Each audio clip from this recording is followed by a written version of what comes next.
Okay, it's a good thing we already have this, because I was literally gonna make this category if it didn't exist.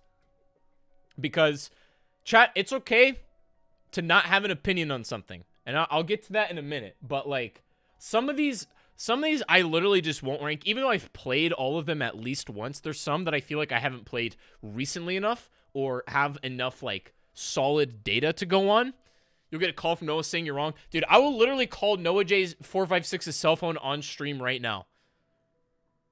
Chat, do I call Noah J? Do I call Noah J as I make this tier list, dude? Do it, you won't. Chat, we might call. Maybe I'll call him after I've ranked everything, and we'll tell him what he says. maybe we'll call him. We'll let him live in peace for now, but maybe not forever. But we'll keep his number pulled up just in case. Maybe I should also call Lex. Dude, I feel like we should call them both. All right, we got to do our rankings, and then I'm gonna call Noah and Lex.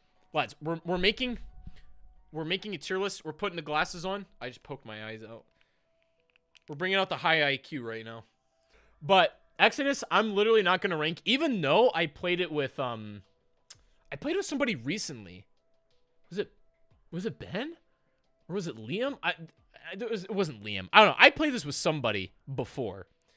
And I'm gonna put this in no opinion because, like, I literally don't have enough data to feel like I can accurately make a judgment on it. I know how it plays, I know of it, and I know how it works. I just don't care. Don't have an opinion. Oh, hang on. Before we go any further, it's also really important to note, I am the basis on which I'm ranking these, like the parameters. I'm not ranking off.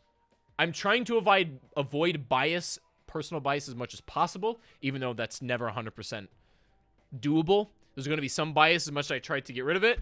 I'm ranking not on nostalgia. I'm ranking on mechanics and like depth of gameplay and the fun factor derived from that gameplay as well, and the overall intelligent design.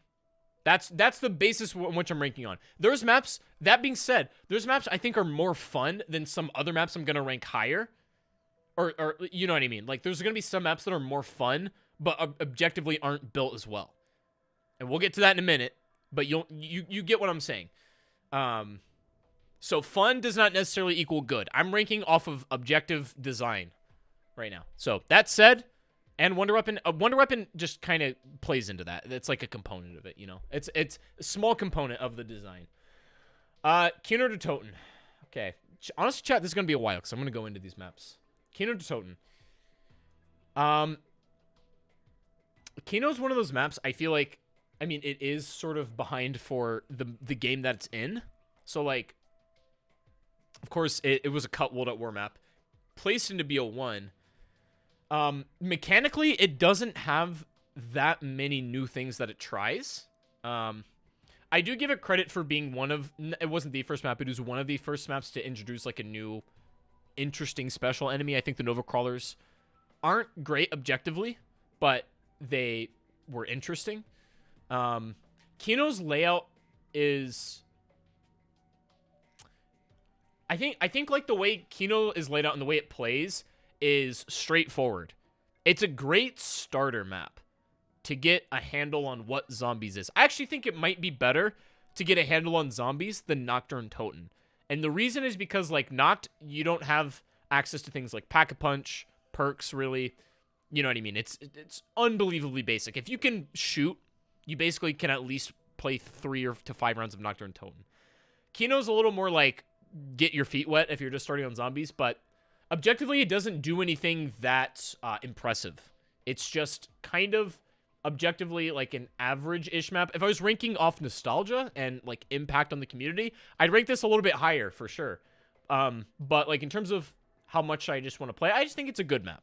I think Kino's good. Yeah, no main Easter egg in this map, which, you know, I'm not saying takes away from it or gives it that much or anything, but no main Easter egg to mention of. BO3 Chronicles has like little Easter eggs or whatever, and that's fine. But Kino's, it's a good map. It's a good map.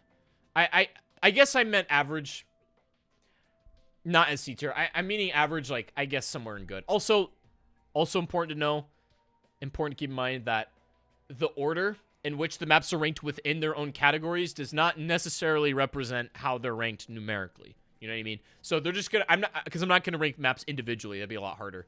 But they're gonna just exist in their own tiers unless I specify otherwise. That said, Revelations. So that's Kino. I'd say Kino's a good map. Nothing more though. Revelations is, man. So like, Revelations was basically stumbling over the finish line.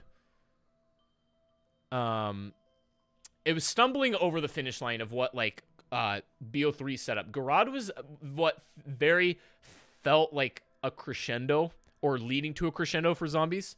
The problem I think with Rev is it's, when you really think about it, Rev is basically built like a BO4 map.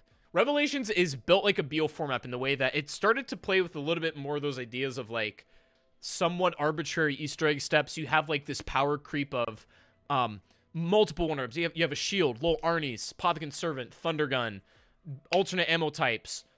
Like a lot of these things, right, like base maps on BO3 had, but they're more so in this map. The fact that you can hold the Apothicon Servant and the Thundergun at the same time, plus the Ragnaroks, plus the Zombie Shield, it was playing with that. It was playing with the ideas that were to exist in BO4. So I think Revelations is the blueprints for a BO4 map existing in BO3. And with that said, I don't love this map. I don't hate it either. But it did kind of stumble over the finish line for BO3. So I would probably say that Revelations is also good. Yeah, it has the interesting concept of multiple boss fights, even though I would say that the first one you get into is significantly more fun. The ending boss fight, I get thematically why they tried to go for it that way, but it wasn't very engaging. Not very engaging at all. Could have, if it had a better boss fight and more less arbitrary Easter egg steps, I probably would have rated this a little bit higher. But I would just put it in good.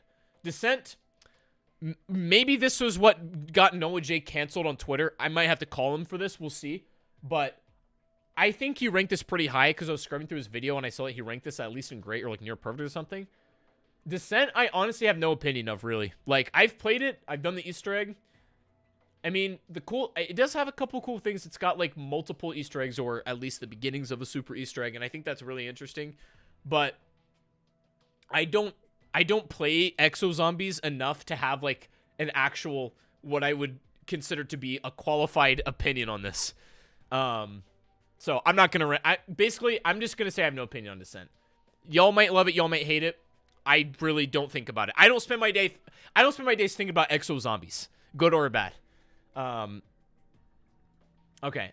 So next we have Ascension, and I'm just gonna include BO3 and BO1 Ascension in this. I give Ascension a lot of credit for being different at the time, and being what really was the first main Easter egg. It's the design of that Easter egg was also pretty good in a way. Okay, because like when you think of Easter eggs now, especially in Cold War and BO4, even in BO3, like they are more or less the main storyline of the map. And the term Easter egg has been thrown around so like liberally now, it doesn't really mean anything anymore. And it's just like, you know, it is what it is. It's just what we call them now. But this truly was like an Easter egg. It didn't have that much impact on gameplay. You got like a 90-second death machine. You do a couple steps that are actually, they're fun. They're kind of fun, right? You except for like standing on the thing. Actually, that's kind of fun for like 2 minutes if you're shooting zombies. You have to like gather the letters. It's like the seeds of what would be fun Easter eggs later on. But I would give Ascension probably average. Yeah, probably average tier. Actually, now that conflicts with Kino a little bit. I think I might put Kino in good, and I might put Ascension in, or Kino and average might put Ascension in good. If we're just ranking it objectively, like, gameplay-wise. So, next, the Darkest Shore. Now, I do have an opinion on this map. I've got an opinion on this one. And one of the things how I know I'm not being blinded by bias or nostalgia is because the Darkest Shore was the first time I ever went to like a early capture event for Call of Duty. This is the first map I ever got invited to play early. And in theory, that should make this sit a little bit more fondly in my memory. But it absolutely does not. The design of this map, and specifically its Easter egg steps, are so incompetent. I genuinely don't know how some of them got past QA testing. I literally don't understand. The Darkest Shore is disgusting. Baffling gameplay choices, and one of the least fun maps to play overall. It's got like a cool it's got a few cool ideas. A cool sequence where you open up the thing, that guy gets ripped apart. It's got some cool ideas with like turning on the I was like turning the power getting pack punch or something, where you have to like deactivate those fire grates. That was actually kind of fun. So stuff like that, where there's these good ideas that are completely ruined by baffling, frankly, gameplay choices. Just not it. Yeah, not a good map at all. I feel blessed as I never touched it once. Good. Stay pure. Keep it that way. Stay pure. Yeah, if you get too close to the wrong perk with a whistling, restart. Also, the fact that you have to walk around, just that step in its own. The fact that you have to walk around the entire map with the slowest zombie in the game. And it's not like, okay, it would be fun. I would actually like that step if it's like it becomes kind of like a lockdown where you know, or almost like escort in Outbreak, where you gotta like defend him. I know it's kind of what you do, but it doesn't play as well. Like if you're like defending him from zombies, and like every time he gets a perk, there's like a new wave or whatever, and it's a little bit more fast paced, and you're actually doing stuff instead of some guy holding a zombie while you walk for 5 minutes. That could have been fun, but again, bad decisions really killed it. So it's painful. Final Reich. I was literally talking about this a little bit ago. The Final Reich, and I'm going to stand by this to the day I die, did not execute it well, but the idea of a simple and a hardcore Easter egg is a really good concept, especially now when you have Twitter users and disgusting Reddit users arguing about if Cold War Zombies is too easy, or if like they should be, you know, the Easter egg should be more difficult. You know, this whole, it's like political at this point.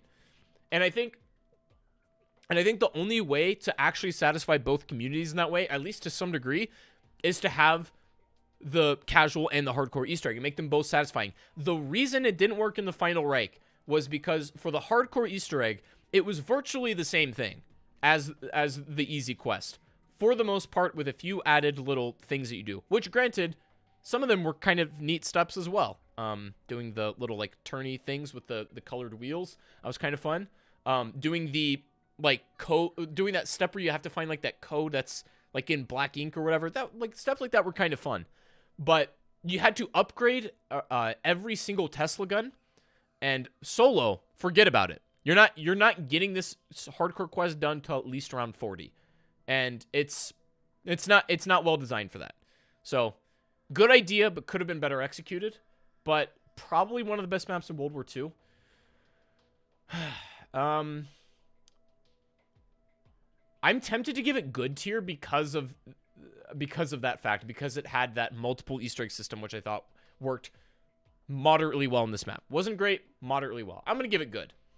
Probably the best map in World War II. So yeah, I might change that one later, but I'm pretty happy with that one for now. Origins. I wouldn't be surprised if the zombies community is going to crucify me. Origins is a phenomenal map. Is a fantastic map. But it does have a few severe flaws. But I don't think the severe flaws to this map necessarily negate or outshine the good this map does. I think one of the biggest things holding back Origins is the somewhat poor layout. I think Origins could have been made better with one simple change, which is like at least one of the changes could have been like once you open one of the portals to the crazy places, they stay open. The gramophone system and like you know, you don't really know where it's at any point because the game doesn't tell you where it's at, or it tells you it's in use, but it doesn't tell you where it's at. You have to communicate with teammates to know where it's at. If they stayed open after you activated them once, I think that would have made the layout so much better. That's a big struggle for this map. And again, I'm kind of nitpicking here because there is so much good about Origins that I'm trying to find something to complain about, pretty much. But, like, it's got a couple issues, but I think, generally speaking, it deserves to be one of the best maps. Yeah, I mean, S tier isn't perfect, and I wouldn't give it that, but I would say, yeah, I'm going to give Origins S tier still. It's still easily an S tier map because the rest that it brings... I just thought of this as well. Okay. And you guys can think... Tell me what you think about this, but this is how I think about Origins, like, as a concept. And this is really nothing to do with gameplay, but one of the beautiful things about Origins to me is it, like, at least, like, thematically represents what Zombies is. So stay with me, right? You have, like... When you start in Origins, the first part of the map you interact with is, like, the gross, filthy, disgusting, like... World War I, like, trenches and stuff, and everything's gross, and it's raining, and it's, like, monotonous and disgusting, you know what I mean? And then, when you go under into the crazy place, it's this entirely mystical fantasy realm, right? And it's like the idea of, like, a deeper level. And to me, that's what Zombies is, right? You have the mundane gameplay of shooting zombies, survival, rebuilding barriers, but Zombies always has that second layer that is the quest, the digging deeper into the story, you know what I mean? Like, it's like a physical representation of what Zombies is. And I think that's kind of what strikes at the heart for many people and why they like Origins, even if they don't know how to articulate that. But I think for sure Origins, because of its design and also that fact, is definitely a near perfect map. It's definitely S tier. I don't think many people are going to disagree with that, but that said, Zombies in Spaceland, very good map. So this map, every time I see a map, I try to remember where I was when the map came out, or at least where I was in my life when I was playing this. I was a freshman in college when this map came out. I spent a lot of my college time that I wasn't in class no-lifing this map and making videos on it and stuff, and like genuinely having a lot of fun with it. This is... You can kind of, like, almost use as a gauge to see how much you play offline to know how much you enjoy a map. And I played a lot of Zombies in Spaceland without making videos or streaming or anything. It was a really good experience. One of the most creative zombie maps I think exist. I don't know if I'm going to give it S tier. One of the biggest problems, I think, with Spaceland is... and I don't remember if this is an IW thing or if it's just Spaceland. But... I'm pretty sure that, oh wait, no, that isn't this map. Never mind. Oh, well, I'm trying to think of anything, if any gripes I have against Spaceland. I can't really think of any. It doesn't do anything that, like, it doesn't do anything that I, like, that only this map does, I feel like. I don't think Spaceland has one single thing that it's like only this map does it and no other maps capture that concept or integrate that some way into their map. I'm trying to think if there is anything, because it's a fairly basic Easter egg.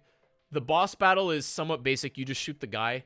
Boss battle is somewhat fun, but it's like it's cookie cutter, to say the least. I mean, it's like, I'm not saying that even in a bad way. It's a formula that works.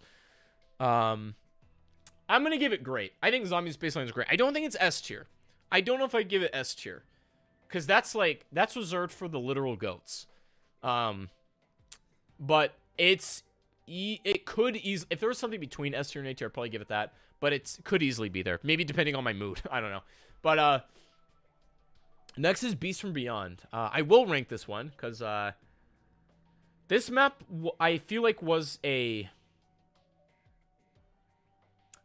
I feel like this map was simply made around the Mephistopheles boss fight. This was like a vehicle to get you to the Mephistopheles boss fight. And it's like, You can kind of tell. And, like, the development of it, it's like, you can see where their effort was put. It's got one of the most bizarre quest steps of all time that are really kind of unfun to play. It's not particularly engaging. The boss fight itself in Beast from Beyond, I'm not talking Mephistopheles, but the boss fight in Beast from Beyond is not really a zombies boss fight at all. It's with cryptids, and it plays it feels very foreign, you know? Like, I don't know. If you've played the Beast from Beyond boss fight, you know what I mean. It doesn't feel like a zombies fight, which it really isn't, but it's not a great boss fight as far as I'm concerned either. It's a pretty forgettable map, personally. I would say, I don't know if it's painful, though, because, like, I think I would still rather play this over the Darkest Shore. I'm going to give it bad. I don't think it's painful, but it's certainly not anywhere above bad. It's one of IW's weaker maps for sure. But again, I think it was because they were spending their, like, resources and time on the Mephistopheles fight, and fair enough. This just didn't get a lot of love. The Shadow Throne. Okay. Now, the situation behind this map is actually a lot more interesting than the map itself. I don't know if this is common knowledge now, but I'm pretty sure it is, because, like, I'm pretty sure it is common knowledge now. But this map actually wasn't supposed to happen until the next DLC. There was another map that was going to happen before this, but this one had to come out sooner. I think the Shadowed Throne was the best it could be for when it had to come out.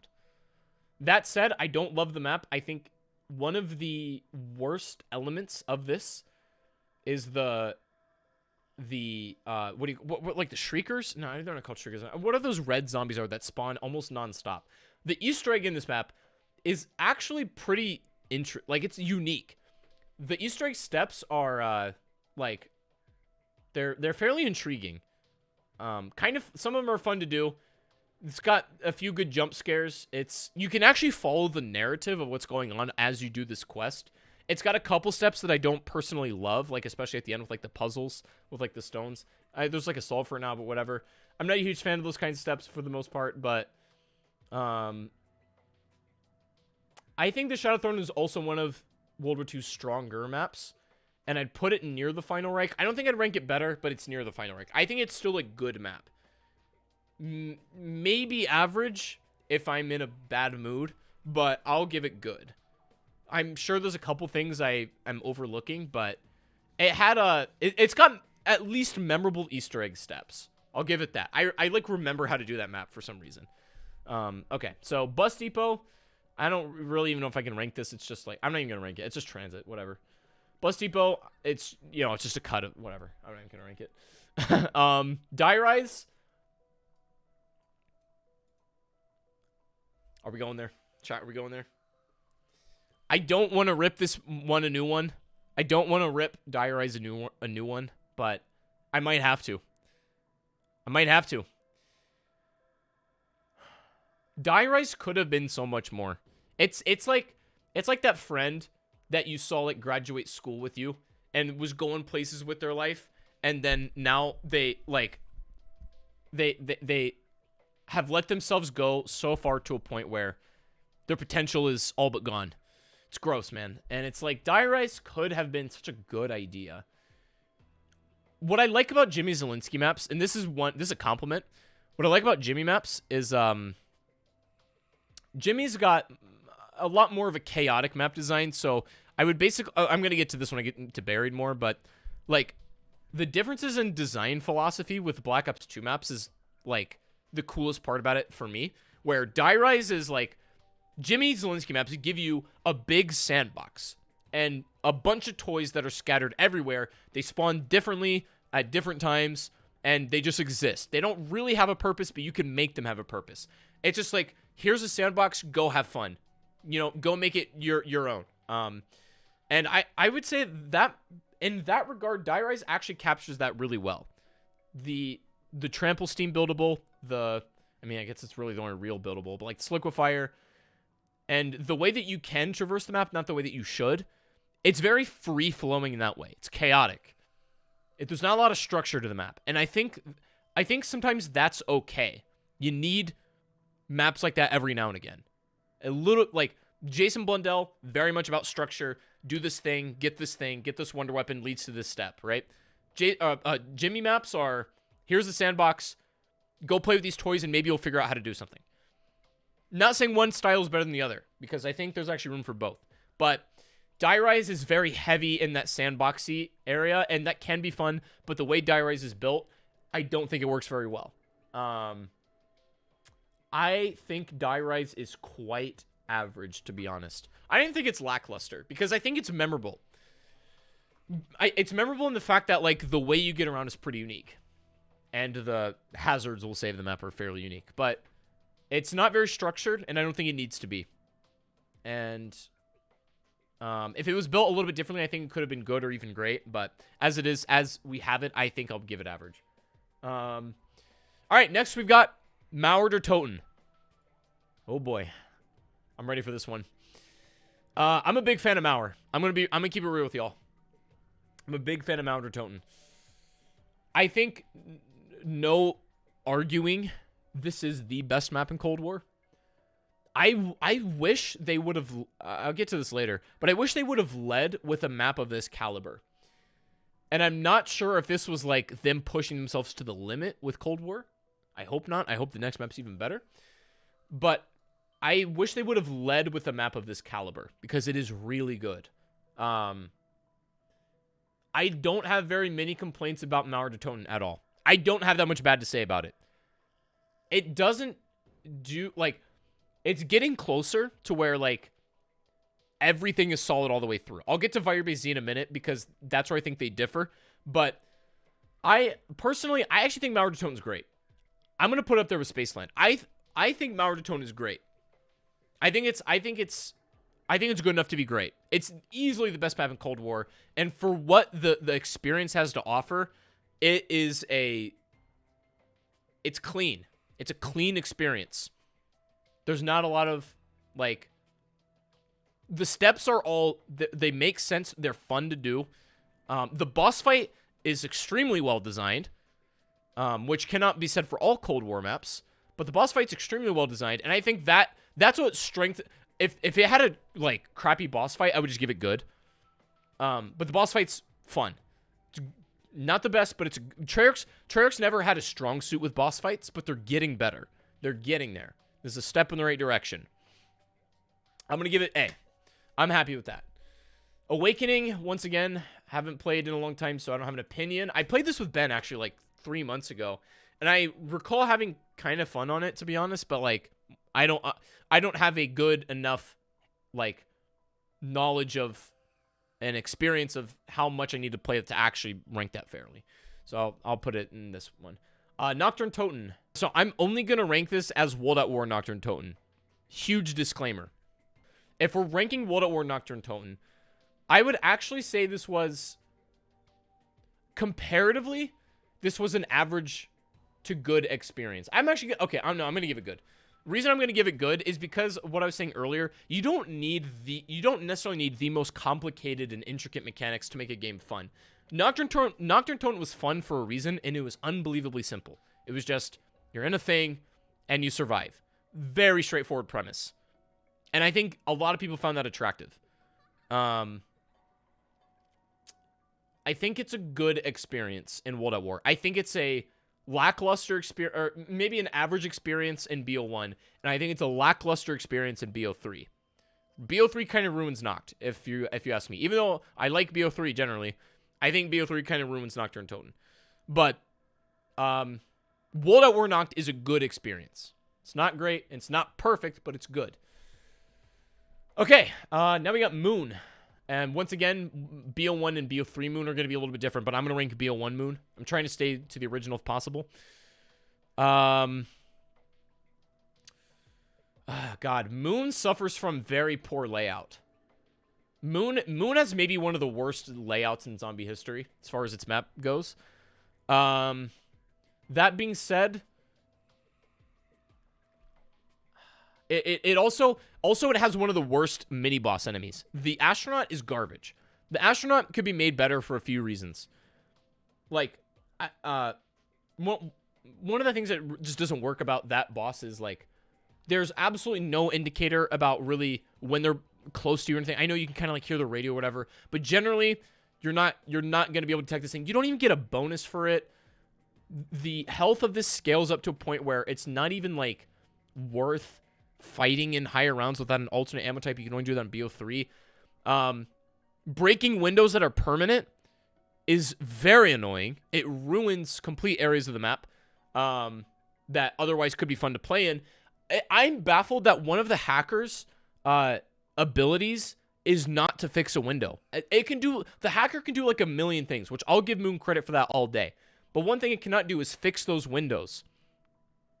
And, you know, if you happen to throw a grenade in a bad angle, or you happen, or in BO3, if a Widow's Wine grenade explodes near a window, you're done. And it can prevent you from doing Easter egg steps. Also, the map can be locked off if you're not paying attention to excavators. Not a big fan of that stuff. It was experimental. A lot of it didn't work to me, but that's okay. I do have some good things to say about Moon, though. Thank you, Rye Bread. I have some good things to say about Moon, however. It is... On BO3, at least, it's visually the best-looking map in Chronicles. The Easter egg is surprisingly well-designed. All things considered, there's a few steps I don't like. I don't care for too much, but generally I'm okay with it. I think Moon's an average map. If it had a better layout, I think it would be good. I think Moon is actually average. I think it's all right. You know what I mean? It's average. It's okay. Could be better. Could be worse. Voyage of Despair. I don't want to talk about this one. No, maybe I should talk about it because like I'm gonna talk about it. I don't care, because I feel like where I rank it, it'll make sense where I rank it, or at least hopefully. Okay, Voyage is. I talked about what do you call it being one of the disappointing maps. I think this is one of the most could have been great maps in my opinion. So some of my biggest gripes with Voyage is. I'm trying to think. I want to be able to articulate this well. Voyage doesn't do a good enough job of making you feel like there's meaning, like you're meaningfully progressing. And I'm specifically talking about the Easter egg, but there's no real sense of meaningfully progressing through the Easter egg. So, like, I think what would have been sick is like, imagine this as a concept, right? You have the boat. You're on the Titanic, whatever. As you do steps, let's say, I don't know how many steps there are separately in Voyage. I'm not sure. I don't know how to number them. But, like, there's a couple different steps. Let's say every time you do a step, like, the ship starts to sink more and more. You'd have to completely redesign Voyage in order for this to be possible. But there would almost be, like, this ticking clock element to it that would add some actual tension to the gameplay. So, like, again, you have to completely redesign it. But as you do the Easter egg, the boat is progressively getting more and more sunken in. It's sinking in. And you're like, oh God, we're running out of time, right? Something's going to happen soon. We're running out of room, you know? Add some tension to the game. A lot of the steps seem very nonsensical, to be honest. Some of them are actually fun, though. I'll give it that. The planet step, as much as I don't love how it's made, I think it's a good idea, and it actually doesn't play that bad in this map. The planet step, I'm okay with. For the most part, the boss fight, I really like. And that might surprise you, but I really like Voyage's boss fight. I think it's one of the best boss fights in BO4. It's a good system where you actually feel like the main boss is a threat, which is not the case for all these maps. The main boss is a threat. You feel like you feel like cornered by it. It's all the areas that you play in are well designed. Boss fight's phenomenal. If Voyage didn't have the boss fight, I would put it in probably painful. Its early Easter egg steps, though, really hold it back in my opinion. I don't want to do homework in the video game where I shoot zombies. I really don't. That's just me. I'm going to give Voyage bad. For a lot of reasons that I haven't discussed, I also think it's bad, but that's basically the gist of it. It's got a great boss fight, and that carries it, at least out of the painful category. But some of its early Easter egg steps, man, I literally would rather do anything else than play them. Honestly, I'd rather turn off the internet live stream right now and go play it.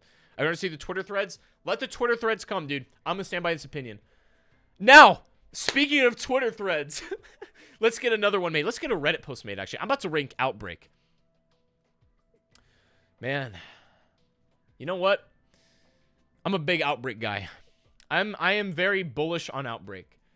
And one of the things that people like to say is oh, well, streamer, Outbreak sucks. It's just reused MP assets. And I say this all the time, but literally that's what this map was too.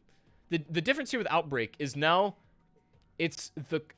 we're getting out of just the round-based survival concept. While that does exist in Outbreak still, which is a great idea, we have significantly more to do. And there's like when I was talking about earlier with Jimmy maps that are very non-structured, that's what Outbreak is. All right, people, okay, they're not really, and that's why I don't even really want to rank Outbreak in this, because Outbreak exists in its own thing, where round-based maps are made, at least nowadays, so that you have a crafted experience that the developers intend for you to have, more or less, especially with these more regulated maps like Mob of the Dead and Origins and stuff, right? They have very clear narratives of what you... I don't mean narrative in gameplay, or sorry, I don't mean narrative in terms of story. I mean narrative in terms of gameplay. How your game plays out every time. And most round-based maps is more or less the same, with some variation being in the guns that you use and maybe the perks or the way you go about it. You know, whatever. There's some variation to be had. But Outbreak is the mode where you are given the tools and you create your own story.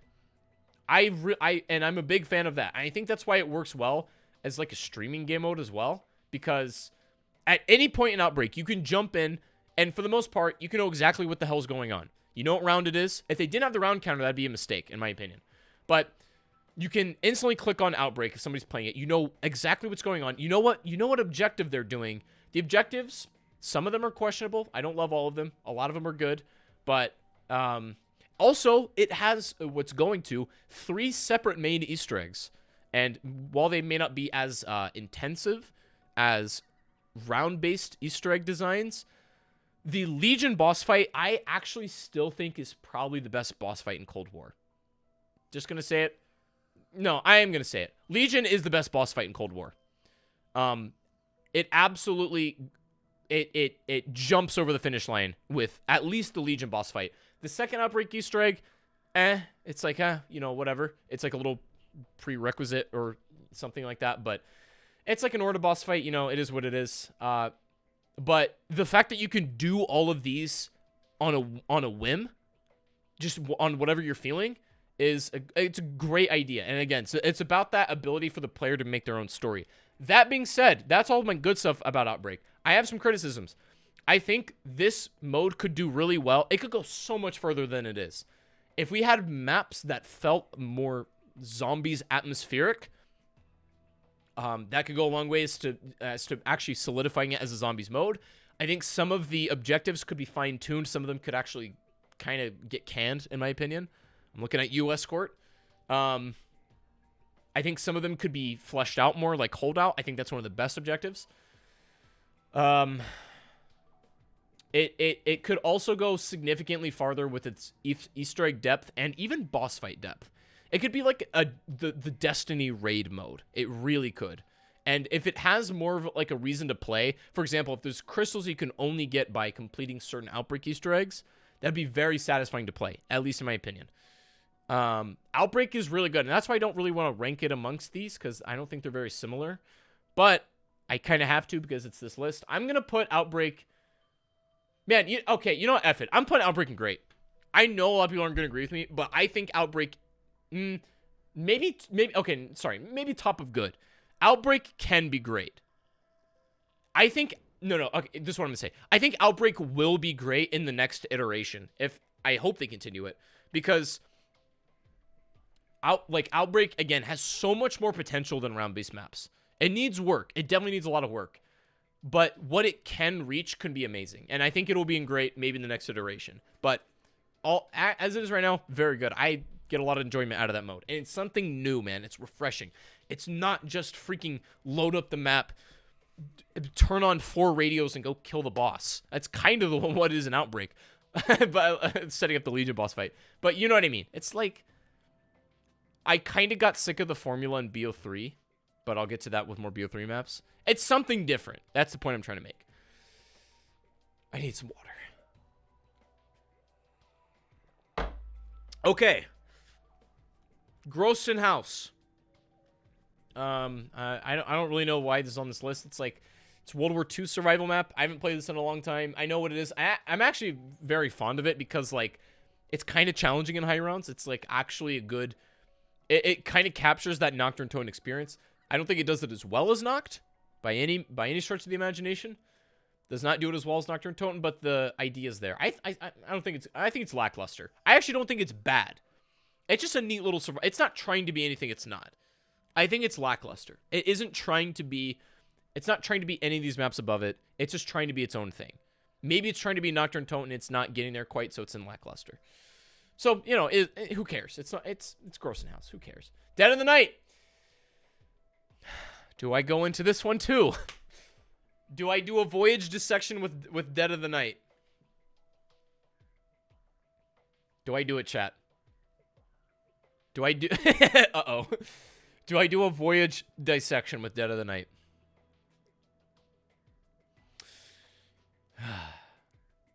Do I want to evoke that misery and pain? All right, so I'm gonna go into it. So the other day, it was like 2 or 3 days ago, I was in Discord with JC, and we were talking about some stuff, and for some reason we got on the concept, or we got on the idea. I think we were talking about Blood of the Dead, doing the 3M thing, but we got to talking about Dead of the Night, and one of the things that I clashed, or I don't say we clashed, but we were just discussing it. JC was like, okay, one thing about Dead of the Night is, like, it's arguably one of the most beautiful maps there is. And I actually agree with that.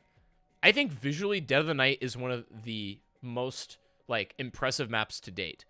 Visually, it's got a memorable atmosphere and memorable visuals. I can, like, the visuals of like opening Pack Punch, and, like, undoing the crystals and, like, you know, doing all these things, in theory, is cool. And the atmosphere is solid. You at least know where you are and you know what's going on. So it's got a really good... It's got a great atmosphere. I'll give it that. It's got, again, stunner visuals. What, Dead of the Night... And that's... And to be honest, that's kind of where my good things to say about it ends. I do not like maps that are collectathons. Dead of the Night is... It's like... I can't even say that. Dead of the Night is basically like... It's the equivalent of, like, the guy at a party who thinks he's really smart and has the need to say things that he thinks makes him sound smart a lot. You know, like the pseudo-intellectual. The way Dead of the Night is, it's like a pseudo-intellectual. It thinks it's doing a lot with, like, with the like astronomy, like the astronomy symbol step, and with the, like, the collection of, like, different items and stuff. It's like, it has a few neat concepts. I think one of the best Easter egg steps in Dead of the Night is the part where you put, like, a teammate on the stake and you, like, die and you have to go, like, get a thing while you're dead. That was interesting. That was really cool. I will give Dead of the Night credit for that step alone. Its boss fight, I think, is very poorly designed. There's absolutely no indicator of, like, why those squares work the way they do. They just happen to turn the werewolf into a thing you can shoot somehow. It's not clear what's going on or why it's happening. You're just kind of set up with a wolf, and you're like, oh, okay, we're doing this now. Also, not a huge fan of when they revealed the final boss as a mini boss in the map before, and Dead of the Night does that, just a bigger one or whatever.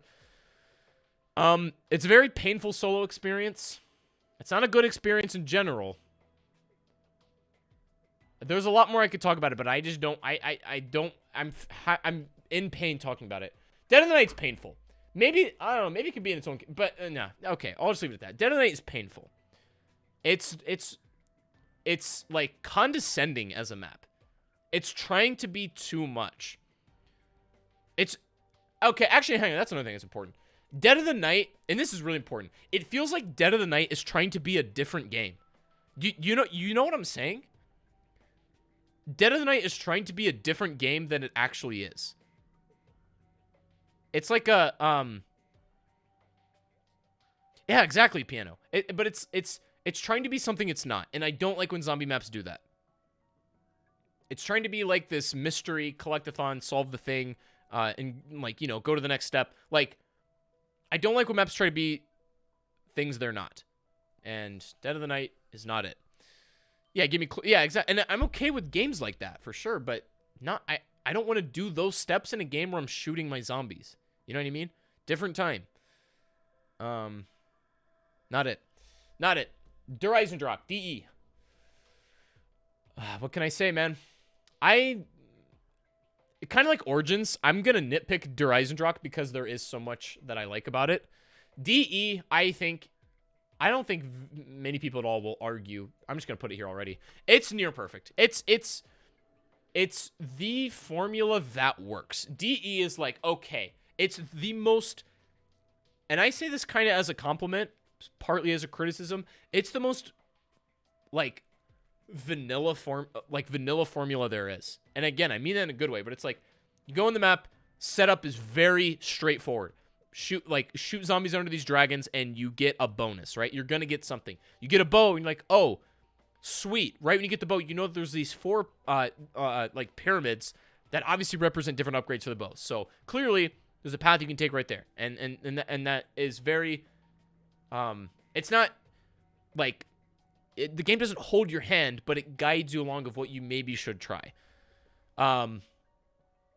DE also has probably the best balance of what we'll call logic puzzles and also like gameplay challenges, like the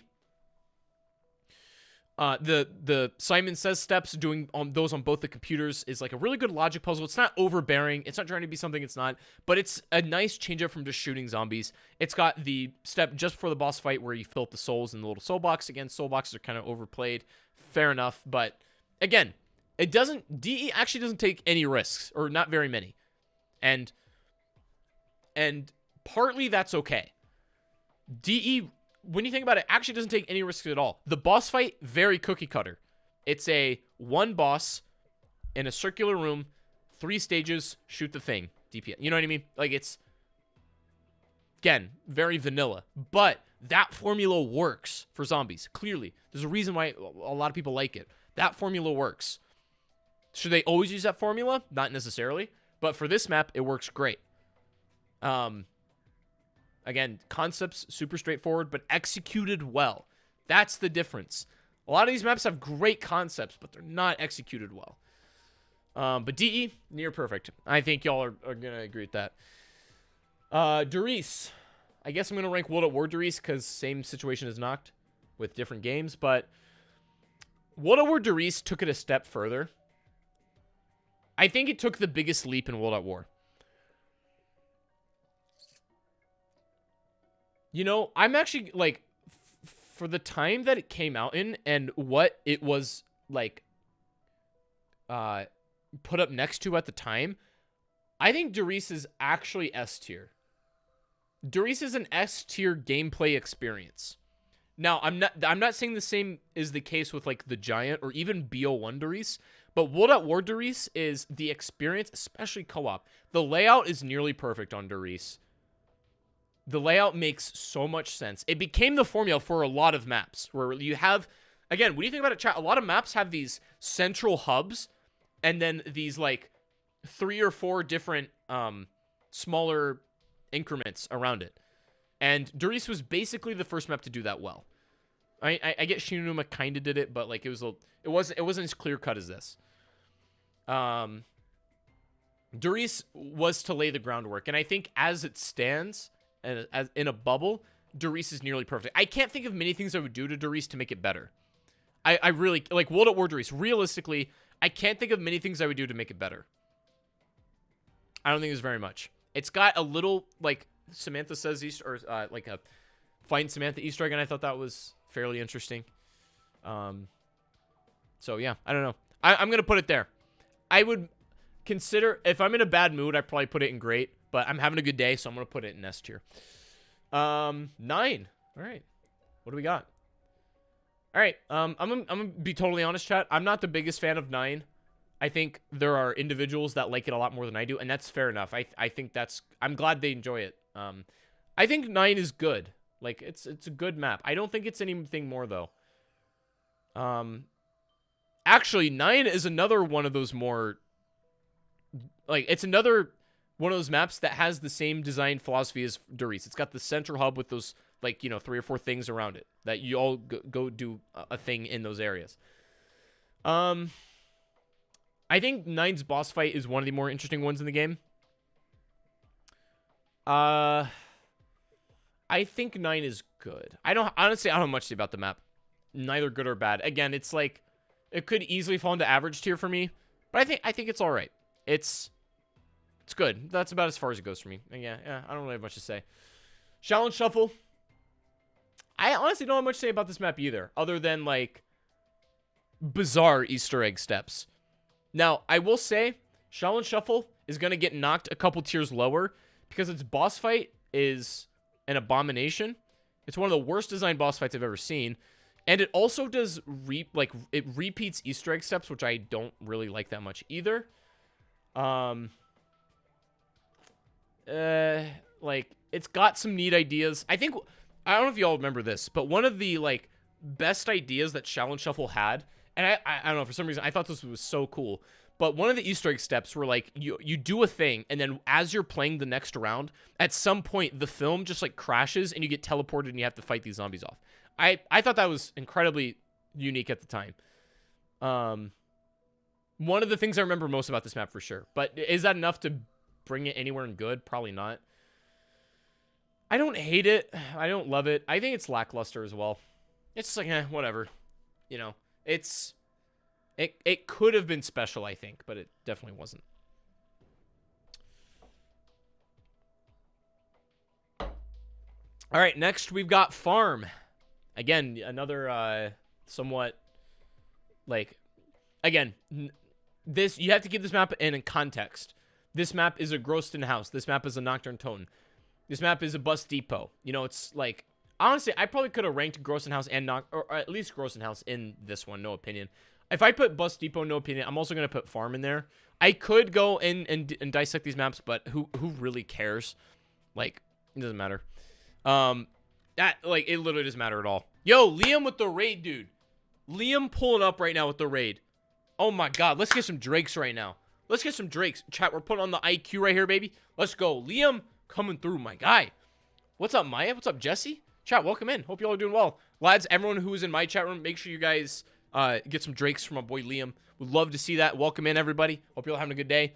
We're just ranking zombie maps because I'm a disgusting degenerate. And that's what disgusting degenerates do with their time, with their free time. So that's where we're at. Big Boogie Raid. That's what we love to see. Oh my god. You're copying Liam? I'm copying Liam's tier list? Dude, I gotta see Liam's tier list later. Please don't put Shadows in F. Where is Shadows, actually? I haven't even seen it yet. Shadows is not getting put in F tier. I'll tell you that much. Okay. But no, appreciate the raid. Thanks so much, man. Hope Liam's list was interesting. Well, we're about halfway through ours, so, oh my god, man. Oh my god. But thank you so much. If you guys are new, appreciate a follow as well. Thank you. Thank you a lot, Liam. I invented tier lists. I invented stuttering.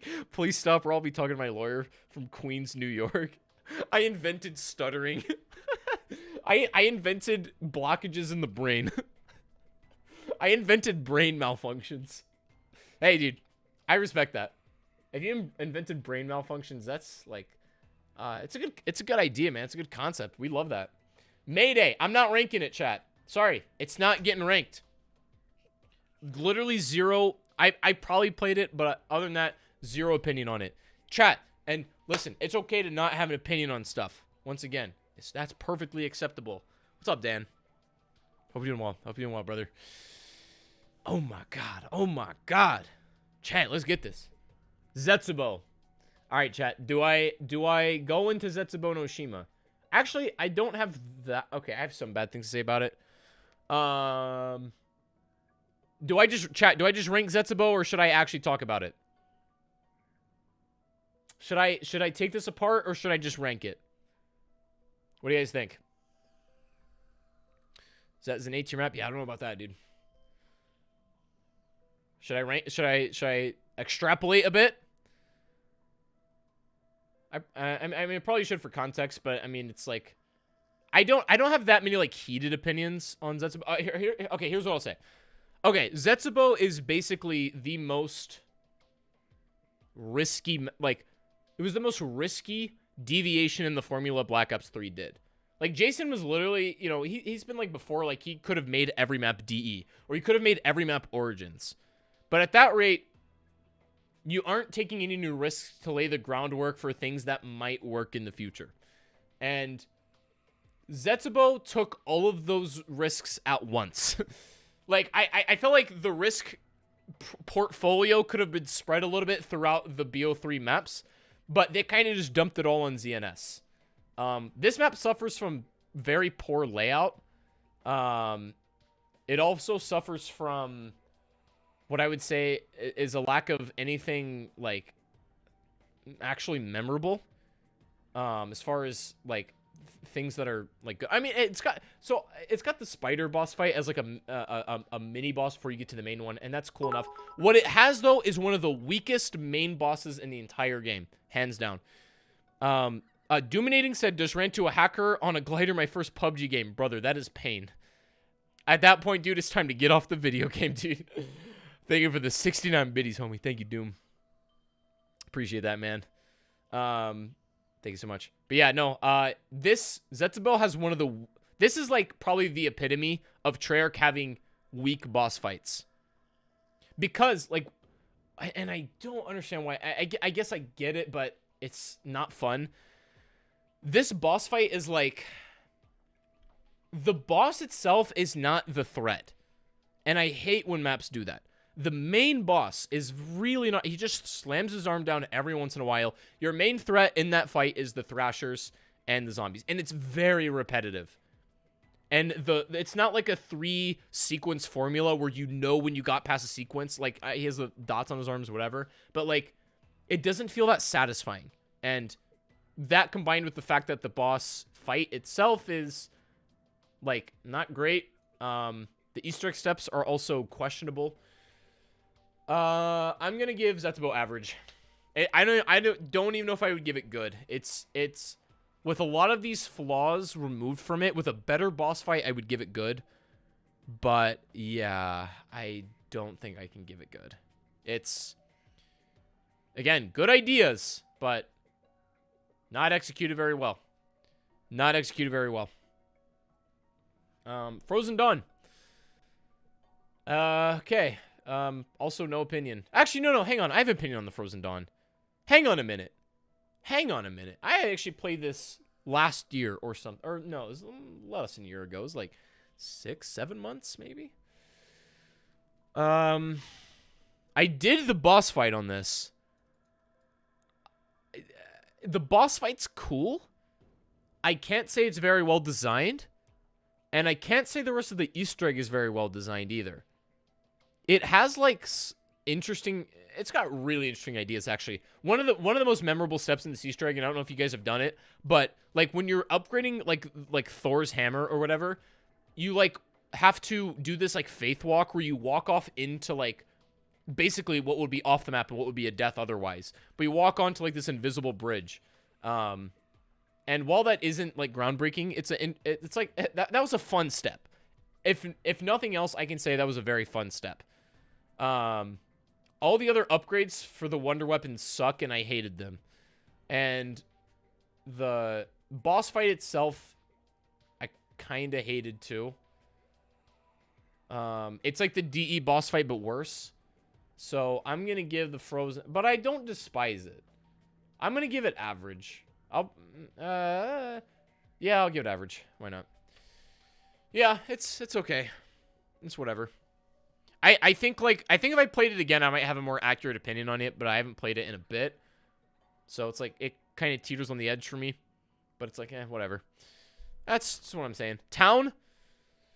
I like Town. I like Town a lot. Town's a good sandbox challenge map. You know what I mean? Town is like... Town can be anything you want it to be. There's a variety of ways you can play this. For the most part.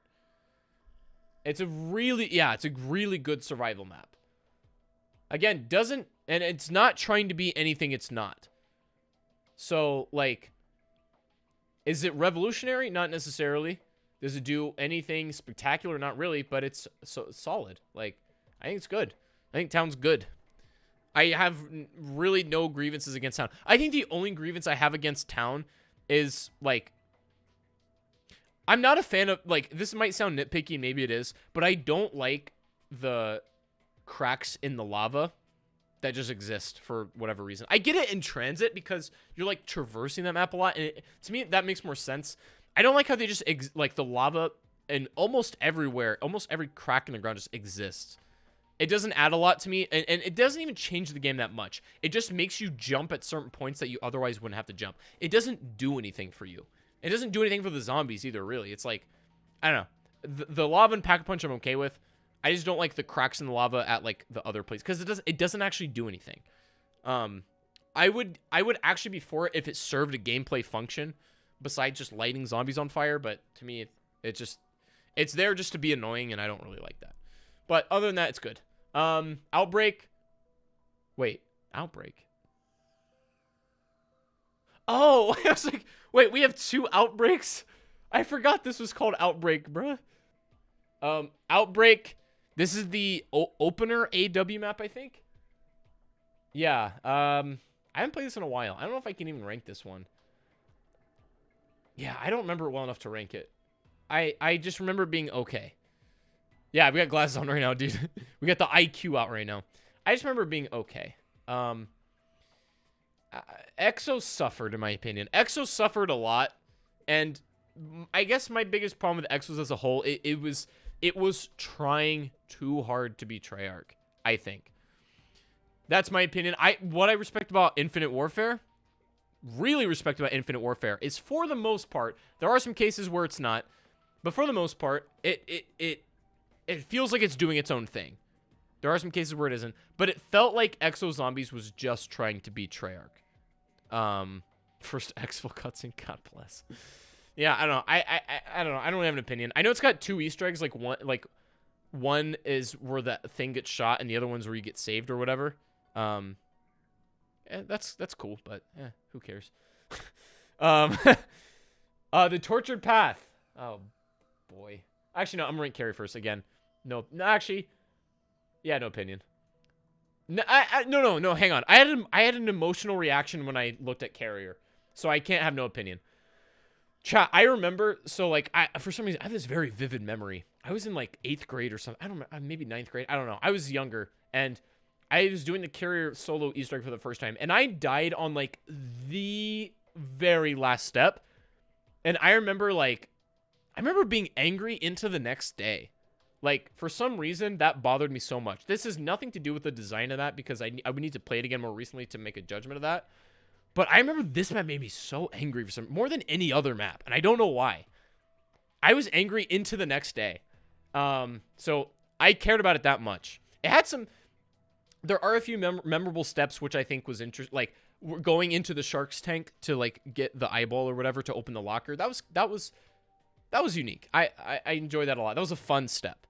You know, more zombie maps need to have fun steps. Chat, are we against having fun? You know, like, like, again, that's like my biggest problem with something like Voyage, where specifically in the early game with the clocks, it's like, it's not that you can't do it. It's just that it's not really that fun to do it. Is that our baseline of what we want to play in a video game? I don't know. OJ Evans, what's up, dude? Yo, Chop, been a while, my guy. If GK is not top 5, I am leaving. Thank you, brother. Hey, you just have to wait to see it, dude. Thanks for the 2 bones, homie. Appreciate that a lot, man. Hope you're having a good day. But yeah, thanks, bro. Appreciate it. But yeah, no, you guys get what I'm saying? Like, are we opposed to having fun steps? Doing Morse code is not particularly fun. You can do it. You can do puzzles. You can read clocks. You can solve a thing on paper, but I don't want to do that in my zombies video game. To be quite honest, I just don't. So, I remember Carrier had a lot of fun steps. Can I rank it? I don't know. I don't know. I actually no. I'm gonna say it's average. Also, Carrier again. Speaking of fun steps, Carrier had a step where you like gather this crap from zombies and you put together a new teleporter and you travel to a separate island. It was stupid, but it was so cool.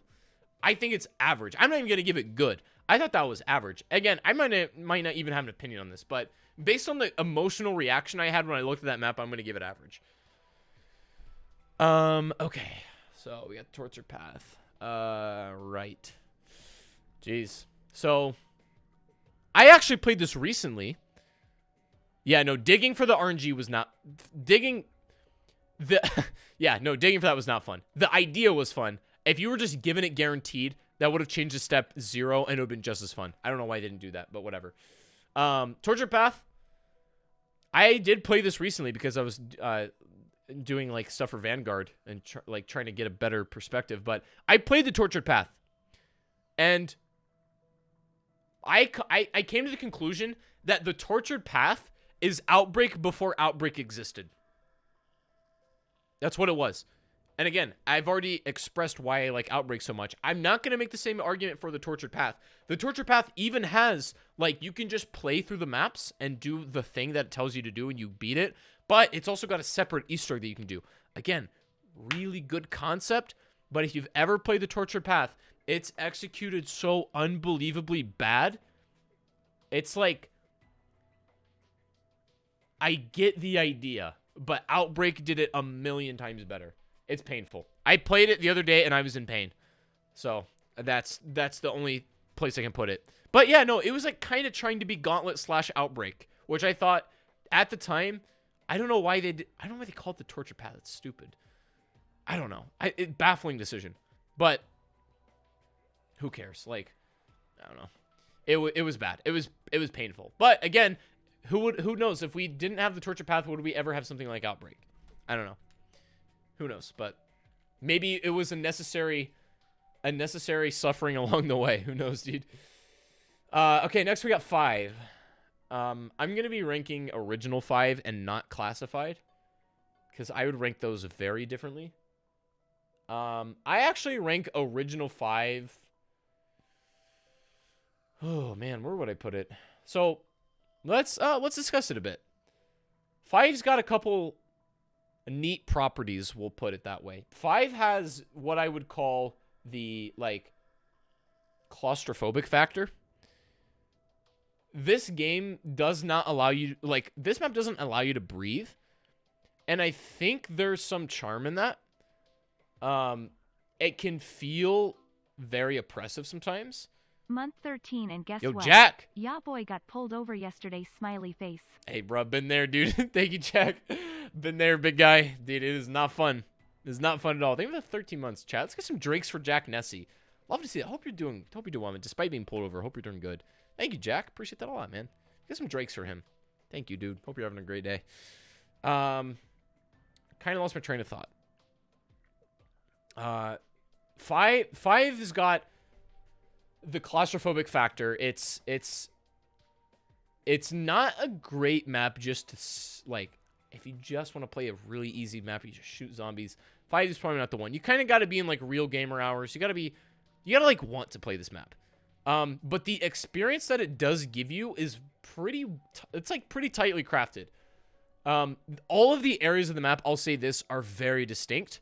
You have the, like, somewhat more linear open area of the top with, like, you know, the straightaway hallways and the elevator and the main room that's, like, kind of open.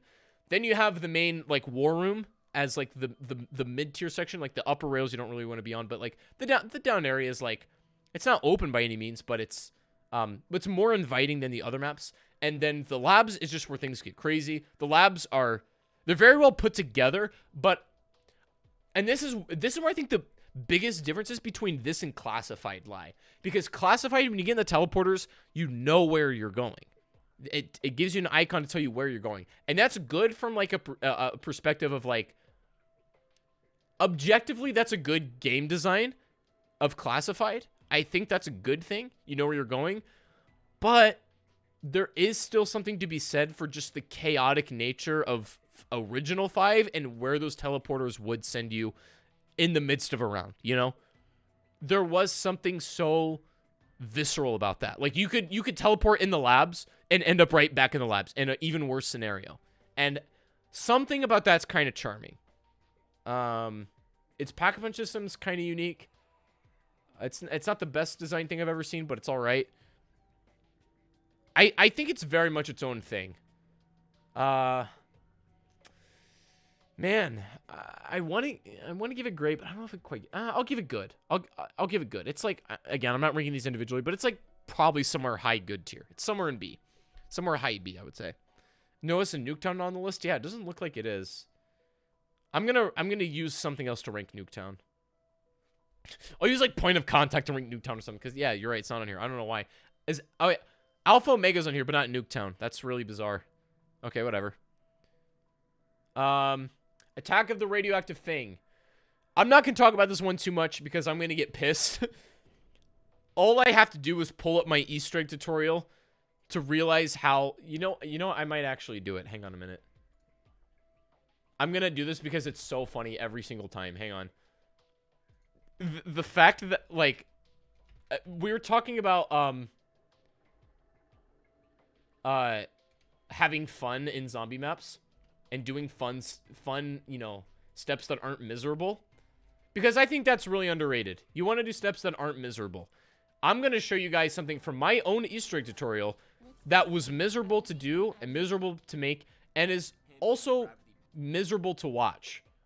Okay. So here we are, right? Let me show you guys this. So look at this. This is my old Easter egg guide from 2017. Value that you need to use in that equation that was above all virus rooms. So just take watch. Your pi number, whatever that might be. As you guys can see, mine was 20 in this gameplay, and then 8 times 20 equals 160 now. So obviously your values are going to change depending on what your game is, but when you find your number, it's not the same every game, number right? times your pi number, go back to the regular color filter and then check the TV to see what you need to be in now. Whatever it tells you, okay, whether it's fair enough right now. less than 160 or whatever your values might be, you need to adjust the color to that particular film for this next step. So far, now not it's time ridiculous. for the chemistry, the one that so far it's not ridiculous. But this step right here, the chemistry. Might remember this thing right here. You have to. You're doing this. We're doing literal homework right now. By your zero number, that equals your. You go on on to like numbers right by each chemical, and I'm just gonna go around showing the map where all of them are. There should be 6 in total, so take a picture on your phone, screen cap it, whatever you gotta do. Just make sure that they're on hand and they're quick, because if I ever have to pull up my cell phone for an Easter egg step, something's wrong. It'll make it a lot easier than running around the map to look at all of them. But basically what you need to do is for each chemical that you need, like you'll take the top number and the number on the left, so the red number and the blue number, and that will be your summation. Also, you can't tell what the red number and the blue number is because you have to be in a filter for these. There, so you add those same mixing chemicals, and I'm going to use glycerol, methylbenzene, and mixed acid. So take 7 and 2. Yeah, hey, yeah, dude, me too, bro. Yeah, let's say I'm doing that. Methylbenzene. Hey, chat, let's say I'm doing this. Number and the blue number, and that will be your summation right there. So you add those same mixing chemicals, and I'm going to use glycerol, methylbenzene, and mixed acid. So take 7 and 2 for glycerol, and that would be 9. Who cares, and bro? then for methylbenzene, Who I'd take 3 cares? and 9, and that would be 12. And then for mixed acid, I would have 5 and 3, and that would be 8. So in total, the summation of all those chemicals is 29. So take your 29 minus your 8, which is your 0 number, and then you're going to get 21. And that is the 2-digit code. Bro, who cares? Like, stop, you know? So gross, dude. So gross. Alright, I'm just gonna let that speak for itself. Alright. I'm just gonna... that spoke for itself. I'm not even gonna talk about it. Shadows of Evil. A map I actually want to talk about. I could gush over this map for days. I already know where to put it. Shadows of Evil is not only... objectively, in my opinion, one of the greatest design maps of all time, it also goes to show that a map does not need to rely on premise or ultimates for the map to work. The people generally speaking, I mean, it is in the Ether universe, so whatever. But, like, I don't know. At least for me, and you guys can let me know if you agree. And this is not even talking about gameplay yet, but at least the characters, like, there was some degree of connection with the characters. Like, you kind of felt for all of them. You know, they're all, like, their own, like, morally twisted individuals in their own way. You don't necessarily know if they're terrible people or not. They do messed up things, but they try to redeem themselves. It's a cool premise. The gameplay is also where it strikes near perfection. The game has the best balance of allowing you to naturally progress through the map with its structure and get the things that it wants you to get, i.e. the sword, maybe even upgrade the sword, Pack-a-Punch, in a very straightforward and satisfying way. Getting Pack-a-Punch on Shadows, you could argue, is kind of tedious once you do it over and over again, but the method in which you do it is, and specifically unlocking Pack-a-Punch, is also incredibly satisfying. You open up this massive area of the map, and you're like, hey, we're doing a thing, right? We're opening up the craziness of what this map has to offer. It doesn't go, it's not overbearing with its logic puzzles. Like, I would say the most logic puzzly it gets is like remembering the symbols on like the train to get the egg for the sword. That's really about it as far as that stuff goes. Okay. I think Shadows of Evil would be basically a perfect map if the boss fight was a little bit better. The boss fight, I'm gonna be honest, I don't love. Because, again, it's like that same thing where the boss isn't really that much of a threat. The threat is the zombies that surround you as you're shooting him. If the Shadow Man had more of a dangerous presence and he can, like, maybe fly around, he can shoot things at you, or he, like, you know, can attack you physically, and he has, like, waves and stuff, or he doesn't have to have waves, but, like, something more substantial than being able to end that boss fight in about 5 seconds. That's Shadow's weak point. Shadows has an Achilles heel, and I think the boss fight is one of them. The steps leading up to it are incredibly fun and great, and it's actually surprisingly hard to break with Gobblegum, for the most part. There's some that will completely bust it, like Fear and Headlights and whatnot, but, like, that aside, the steps are designed in a way where, like, they're gonna be somewhat of a, or you at least have to pay attention, you know? And also another thing that isn't necessarily a virtue of Shadows of Evil, but more just less on BO3. Like, Shadows came out as a map that we weren't ready for, you know what I mean? Shadows was like, we're not prepared for this thing, but we're gonna come to appreciate it as Zombies players. I always say that the map didn't age well. I think we aged into the map, which could kind of be the same thing, but I think it's more accurate to say that we aged into the map. We came to appreciate this formula as the season went on. And the fact that it was juxtaposed with the Giant, which was, like, again, just the classic nostalgic go in and shoot zombies, you don't gotta do anything complicated map. Because I remember, I vividly remember people being angry at Shadows of Evil because the setup was so tedious. But now we look at maps we've gotten after Shadows, and Shadows looks like a cakewalk compared to some setups. Like, that was the main complaint of the map. And you had the Giant to juxtapose that a little bit. So, you know, you kind of had something for everybody. But, I don't know. Shadows of Evil, nearly a perfect map. Absolute masterpiece. Masterclass of a map. Treyarch's best work, in my opinion. Treyarch's finest hour. Shadows of Evil. I'm just going to say it. And I'm going to leave that there. One of the best maps of all time. GOAT, hands down. Okay, that said, the Maschine. The Mona Lisa, as Pat said. Exactly. Beautiful way to put it. Literally Treyarch's Mona Lisa. That's exactly right. The Maschine. Damn. So, I like the Maschine. I think it is a solid map. I think the Maschine... Okay, let me talk about its strengths first. I'll talk about the things that I like. The Maschine does a really good job of introducing you to this game. It's very straightforward. It allows you to ease in to the map without being overbearing, and is rewarding for doing so, right? It's actually rewarding to progress and get, you know, and to upgrade your guns and to get armor and stuff like that. the progression is so satisfying. And I think D Maschine actually has probably the best progression in terms of in-game progression of almost any zombies map. It's also not trying to be overbearing on what it makes you do. The Easter egg itself, I think, is where it kind of falls apart a little bit. Some steps I don't love. Oh, wait, I was going to talk about this as well. You're right, Enigma. I'm glad you brought that up, because I do want to mention this. This is not really about gameplay. But... Okay, obviously Nocturne Toten exists in here. But one thing you can't say about Cold War, and I'm just going to throw this out there before I continue with D Maschine. One thing you can't say about Cold War is like, oh, they just relied on remakes. Because I know if they did that, the zombies community would have been pissed. It's not, it plays zero like Nocturne Toten. In fact, you don't even really register it's knocked 99% of the time. It's not like, hey, remember Nocturne Toten? It's tastefully integrated in. So that's why, generally, I'm not a huge fan of remakes, but I'm okay with Noct being in D Maschine because it's not so in your face. And that's, again, that's completely aside from the gameplay. The Easter egg is where this map starts to fall apart a little bit. I think it's interesting to have to go into the Dark Ether, into like a different state of the map to do things. I don't have very many problems with the steps. They're just not particularly memorable, a lot of them. The boss fight, I will say, is also kind of weak. I think the boss fight could have been made a lot more interesting if simply by making so that Orloff could actually die. If he could die in the boss fight and there's actually some tension of oh god, we actually have to defend him, then or like, because right now it's just like he's invincible, but how well you defend him just basically determines how long it takes.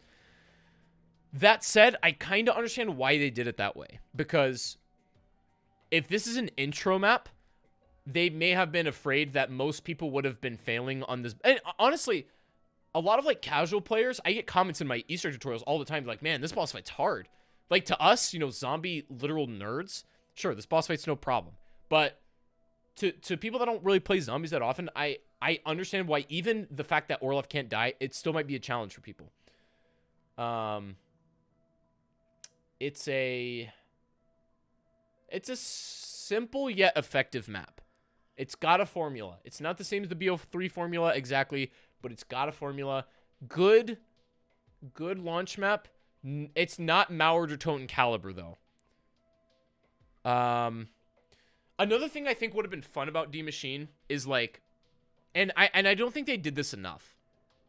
Like, I like the idea of going into the Dark Ether to, like, do a thing and interact with something that can only be interacted with in that dimension. But they don't play with that idea nearly enough or nearly in a satisfying way. I think there should be, or there could have been, like I'm almost imagining, instead of going into a portal every time, like, as you're doing the Easter egg, you kind of, like, snap back into the Dark Ether and you, like, see stuff that you have to catch on to quickly before you go back into the real world, and sometimes maybe they're like somewhat random or whatever, but you snap into the Dark Ether and maybe for brief periods, something like that could have been a little bit more fun. But I generally speaking, I'm okay with D Maschine's Easter egg and general progression. So I think it's a good map, great on this map, good map generally. Firebase Z,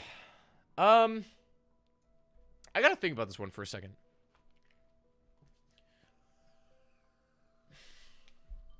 For all intents and purposes, Firebase is almost the same as D Maschine. Okay, so here's what's interesting. I think Firebase Z has better Easter egg steps. I think it actually has better steps than D Maschine, to be quite honest. It has some of the more fun steps as a whole for me. Like I really like the idea of like when you're looking for that Ethereum canister, you gotta like spot the difference. Great step. Like it's not that hard and it's not particularly difficult once you know what you're doing, but it was a really like it was a step in the right direction, I think, of what logic puzzles could be without being annoying. And those are things like that I'm a big fan of. It's got enough logic puzzles plus gameplay for it to be good. Now, one of the steps that really holds this map back is the Mimic step, and I'm not going to get into the specifics of why or how that works. You guys basically know that. I love the vibe of Firebase Z as well. It's got a good atmosphere, but that's not really much to do with gameplay. The map flow is actually stellar as well. Map flow is great. The Orda is a refreshing departure for special rounds. You know, like, that's one thing. That's a criticism I have about Mauer to Toten. The special round is just spawning the fast guys because that's what we do. Like, I don't know. That adds nothing for me. That's one of Mauer to Toten's biggest faults, in my opinion. It went back to the same boring, like, here's the special enemies just on this round and nothing else. Whatever. Orda was a refreshing departure from that. Defense runs are pretty fun, and no other map really does it. So that it's unique in that regard. Now, Firebase Z, it limps past the finish line for the map. Firebase Z has a pretty good lead up in terms of its steps and how they're designed, I think. And they all, for the most part, make sense. They're kind of fun to do. I'm not a big fan of the running back and forth to talk to, like, Ravenov and stuff, because it just feels pointless once you've already done it once, but whatever. Generally, all the steps are, like, well put together and play well, except for the Mimic step. But it limps past the boss fight. I get what they were going at. I get what they were trying to do, I think, but the boss fight is maybe weaker than Zetsubou's. To be fair, the boss feels like somewhat more of a presence in this map, but again, it's like, hey, let's just avoid the zombies while we shoot this thing. You can take your time, you cannot take your time, no one cares.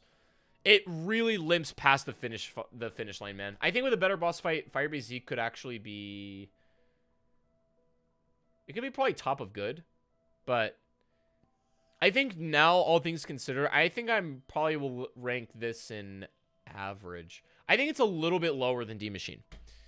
Yeah. If it didn't stumble past the boss fight, it would be higher. But yeah, just that ending, not it. Alpha Omega. Am I gonna talk about it? I'm gonna talk about it. Alpha Omega is one of the worst maps I've ever played. Hands down. Alpha Omega is one of the worst maps that exists. And it's one of the most blatant... okay. Now, I'm not gonna put it in the no opinion because now I just had an emotional reaction to it. Alpha Omega is the most blatant, like, shameless nostalgia nut you've ever seen. It's so gross. It's like... It's literally just, hey, remember this in a zombies map. And it's like, you know, opposed to something like D Maschine where it's like integrated really, like, tastefully. Alpha Omega is just, remember Nuketown and the bunker where Marlton, it's like, bro, come on. Come on. That's just the setup of the map. I'm not even talking about gameplay yet. But it's just like, it's like disgusting fan service. I'm okay with fan service to a degree, but they went way too overboard trying to please that community with Alpha Omega. And I would also say it was the easiest option. It's like, okay, we can it's like the behind the scenes of Alpha Omega I find more interesting than the map. But it's like, why would they think to design a map where, first of all, the charm, we literally just got done playing it, but the charm that made BO2 Nuketown so enjoyable was not the fact that it's Nuketown, but the way that it plays and is laid out. It's just the epitome of chaos. It really is. Everything about Nuketown zombies in BO2 is just so chaotic, and that's kind of what Nuketown is in general when you think about it, especially for like MP. It's one of the most chaotic maps that exists, and that's the charm. Alpha Omega just gives you Nuketown, but with none of the charm. None of the charm whatsoever.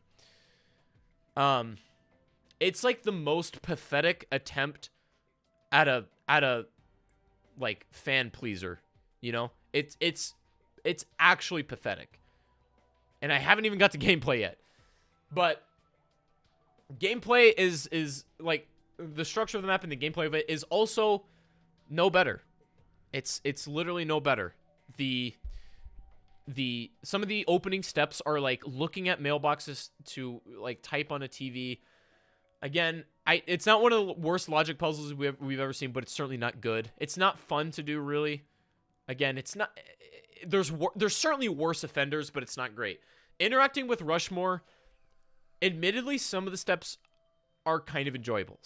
There's a few that I actually kind of like doing, but in order to get to those steps, you have to get through a lot of pain and suffering.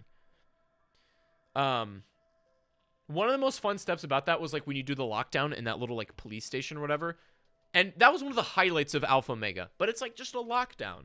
And the boss fight as well is the Avogadro. Again, thing you know from zombies. Let's just give it back with no context for no reason. They give us back the Avogadro. And another thing that always bothered me, man, why am I going off on Alpha Omega? I didn't know I had this much pent-up rage about this map. Also, another thing that I felt like was utterly disrespectful. And I'm not even done talking about it yet either.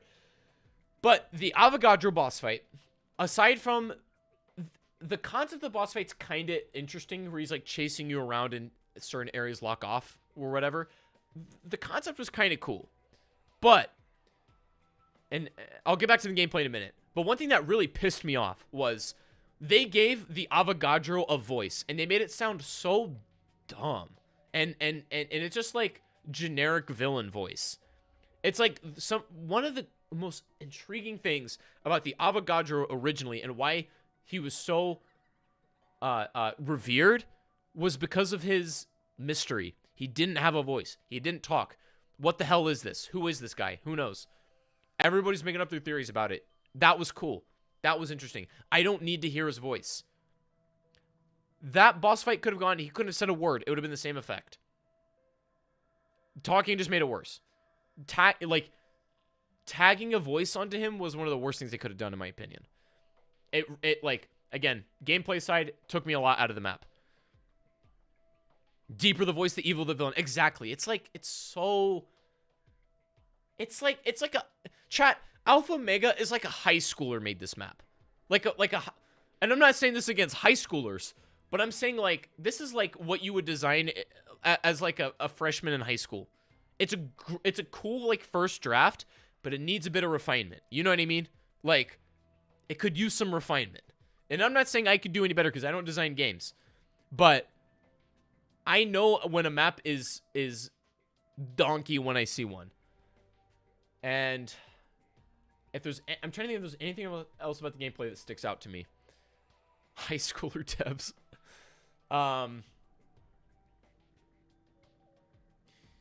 Yeah, I don't know. I guess I basically got it out there. It's the most shameless fan service I've ever seen in a map, and it's not even fun. Again, let's have more fun in our zombies maps. That's what I would like. I didn't even know what to get that in any context. Yeah, that's true. Is there anything else about Alpha Omega that I missed, chat? I'm just thinking right now. Is there anything that I missed? I think I pretty much covered it all. Also the ray gun. This is the last thing I'm going to touch on. This is the last thing I have to say about it. But the one I don't think wonder weapons are usually a big component of what ranks a map, to be quite honest.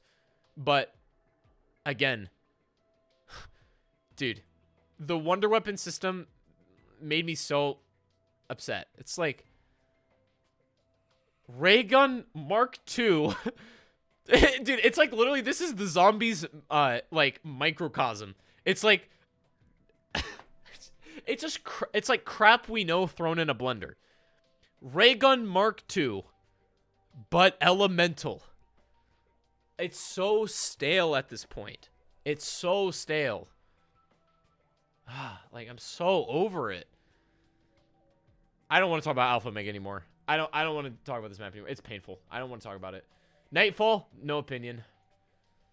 Mob of the Dead, a map I actually want to talk about. Chat, we actually get to talk about a map that's, yo, we get to talk about something that's fun.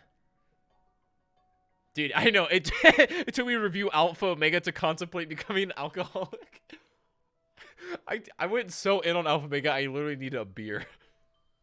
Because this is what I'm going to heavily contrast with Blood of the Dead. So, this is what works about Mob of the Dead for me. This is one of those maps that is very Jason Blundell. It's Mob of the Dead is incredibly formulaic, okay?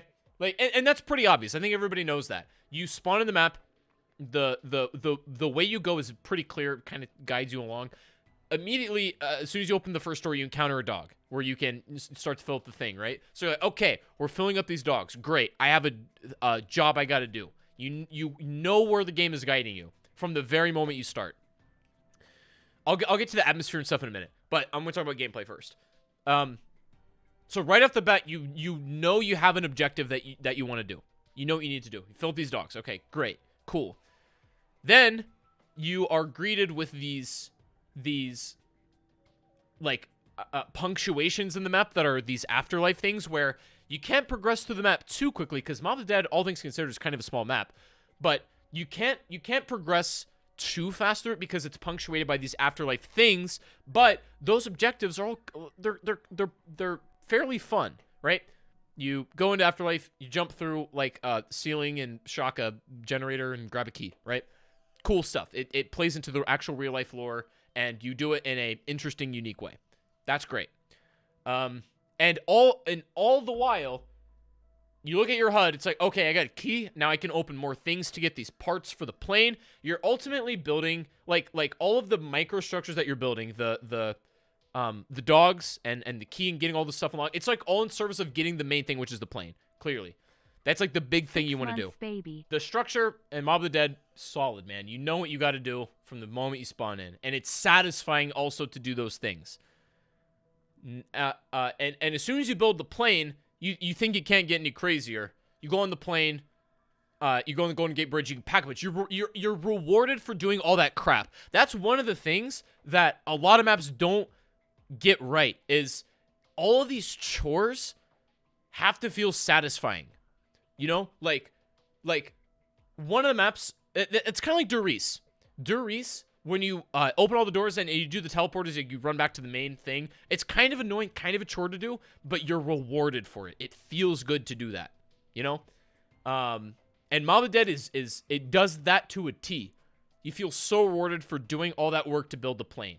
And there's a lot of satisfaction in that. That's a good structure. It's good stuff. You then leave, and we'll say we're continuing the Easter egg on from there. And also, that's what's interesting about Mob, and I didn't think about this until now. But, so you look at, this map where it's a structure.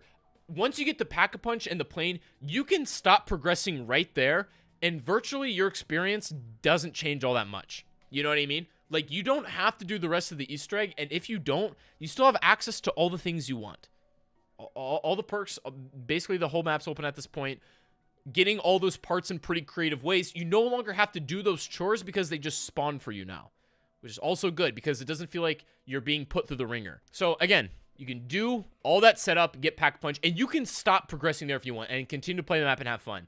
If you can optionally take it a step further and go get the things like the Redeemer. If you want to continue, that's what's great, is the option, and your experience isn't tainted if you don't. Incredibly crafted up to that point. And then once you go and do the rest of the Easter egg, it's basically doing the same thing that you just did a couple times over. I will say I don't like that so much about Mob of the Dead. I think that's one of the weaker elements. Mob could be better, I believe. This is something I would do to improve Mob. Mob could be better if at that point, once you've unlocked Pack-a-Punch and built the plane once, I know they do like a couple little steps where like, you know, you get the thing out of the poster and you upgrade the spork, that kind of thing. I think they should have had more steps like that instead of just going on the plane over and over again. I get the like narrative significance behind it, and I think that still could have been part of it, but there isn't enough substance and other steps, I think, to warrant a main Easter egg. Does that make sense? Like, building the plane more or less is half the Easter egg. And that's okay because that's kind of Jason maps anyways.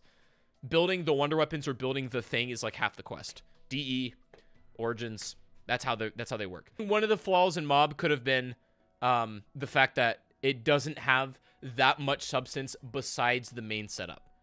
Is that fair? Is that fair to say? Besides building the plane, doing that stuff, not much else the Easter egg has involved. But nonetheless, still a very tight experience. And I also like how the ending is not, let's go shoot this guy. A lot of maps do that well, and that's fine. It is kind of let's go shoot this guy, but it's actually like a different player. You pit the players once against each other. Not crazy complicated or anything, but it's a neat departure, and the games can end differently every time, more or less, right? So it ended a game over, but it ends differently, and the setup to it is incredibly well. It's incredibly well designed. Yo, Lex Lounge, Lex, I know you're watching this, dude. Stick with me, bro. I got you. We're about to rank Blood of the Dead. All right, I'm gonna take a preemptive sip for this map because I'm about to go off on this map, but like maybe not as hard as Alpha Omega, but I'm gonna go off on this map a little bit. One more sip. Okay. Let's talk about Blood of the Dead, chat. Why does Blood of the Dead not work as a zombies map for most people? The theory, like the concept behind it was so sick. And I supported it the whole way, right? What could, chat, bring your mind back to pre-BO4. The idea, we are getting the Primus crew in a blood or in a Mob of the Dead remaster. Just like that alone, you're like, oh my god, this is gonna be amazing. And the trailers were sick. Everything leading up to it was sick. So it's like Blood of the Dead is the opposite of Shadows, where Shadows is able to stand on its own 2 feet because of its good gameplay and not because it has the characters we like. This map has characters we like, but the gameplay sucks. So why is Blood of the Dead? Why does it not live up to Mob more specifically, and why isn't that good of a map in general? There's a couple reasons. We're just gonna go through the basic structure of the map. So you open up in the map in the like Richthofen's like secret laboratory or whatever. Not in the main Alcatraz prison, which is fine. I'm okay with the new area. I'm okay with that. The way you progress through the map though is so bizarre. It feels too manufactured. So for example, you do your first couple rounds, you turn on the power at like the side you're on, and then you go through that little tunnel. You know, the zombies have their hands up the wall. The tunnel where like a million zombies spawn to get to the other side where the actual prison is. That sequence is fine. I think all that stuff is fine. It works for me. That stuff is good. It's like all of that works one time around. You know what I mean? Opening that stuff up and going through that little tunnel works one time around. Now, once you get past that, you go into the main like building of where Mob of the Dead was. Everything's a little bit different, and that's, again, fine as well. D-Lions with 500 bits said Mob of the Dead Morse code long, short. Oh, hey, D-Lions. We're going to talk about Morse code here, all right? We're going to talk about it here. Don't you worry, dude. I'm getting there. I'm working up to it. Okay, but anyways. Thank you, D-Lions. Appreciate that a lot, man. So, okay.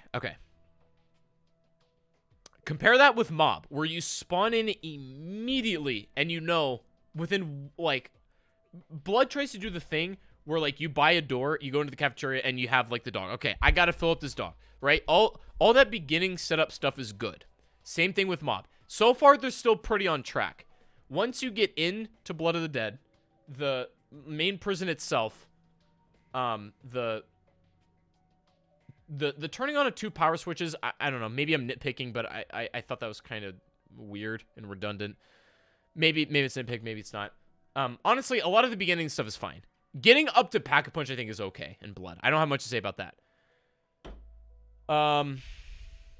When it comes to starting the main quest and doing those steps, that's where I have problems. So, like, basically, one of the first steps in the Easter egg is doing that thing with the bird. And I think the horrible design, or one of the worst design choices of Blood of the Dead was how the spectral shield works and how much you have to use it. 40 locations is ridiculous, K-Man, but it's not the main reason I dislike that step, and I'll get to that in a second. But like, it is ridiculous. You're right. But okay, so the spectral shield, the way it's designed is so poor. It's so poor. So you have this thing that can hold, like, what was it, unupgraded, like 2 charges or something, or 3? I don't know. Maybe it's like you get a few more when you upgrade it. Basically, if you're gonna do that solo, you have to upgrade that shield. And that's a difference, whereas Mob of the Dead is like, hey, you can upgrade the Tomahawk.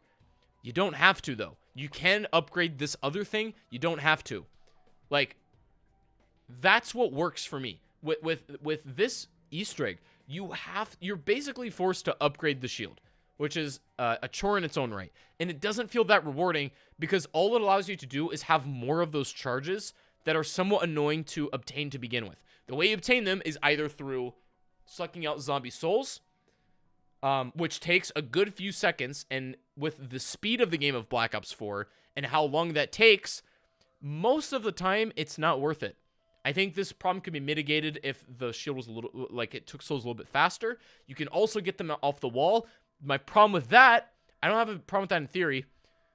My problem with that is there's like 15 locations of where the spark could be randomly in the map. There is absolutely zero indicator of where that electric might spawn or why it's there. And you virtually, okay, so to begin, I think you hold 4, if I'm not mistaken, for the upgraded shield on solo, or just like in general. To begin, to spawn in an Easter egg step, it requires a blast. To be able to begin that Easter egg step you just spawned in, it requires another blast. So that only leaves you with 2. Again, my math might be a little bit off, but I'm pretty sure I'm right.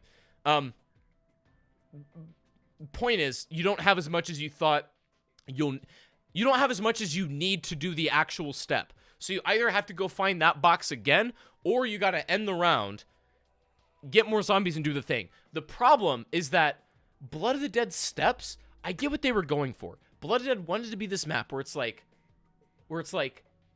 you do all these steps as you're playing the game, as you're killing zombies. The problem is the steps are so annoying to do with zombies spawn into the map. You have to save one to even do these, most of them to do them reasonably, right? Especially that damn, what do you call it? The step in the powerhouse where you like the flashlights turn on. Again, I'm okay with that logic puzzle, but when zombies spawn in while you're doing that, it's incredibly frustrating. I'm going off a little bit of tangents here. I want to go back to the bird step for a second.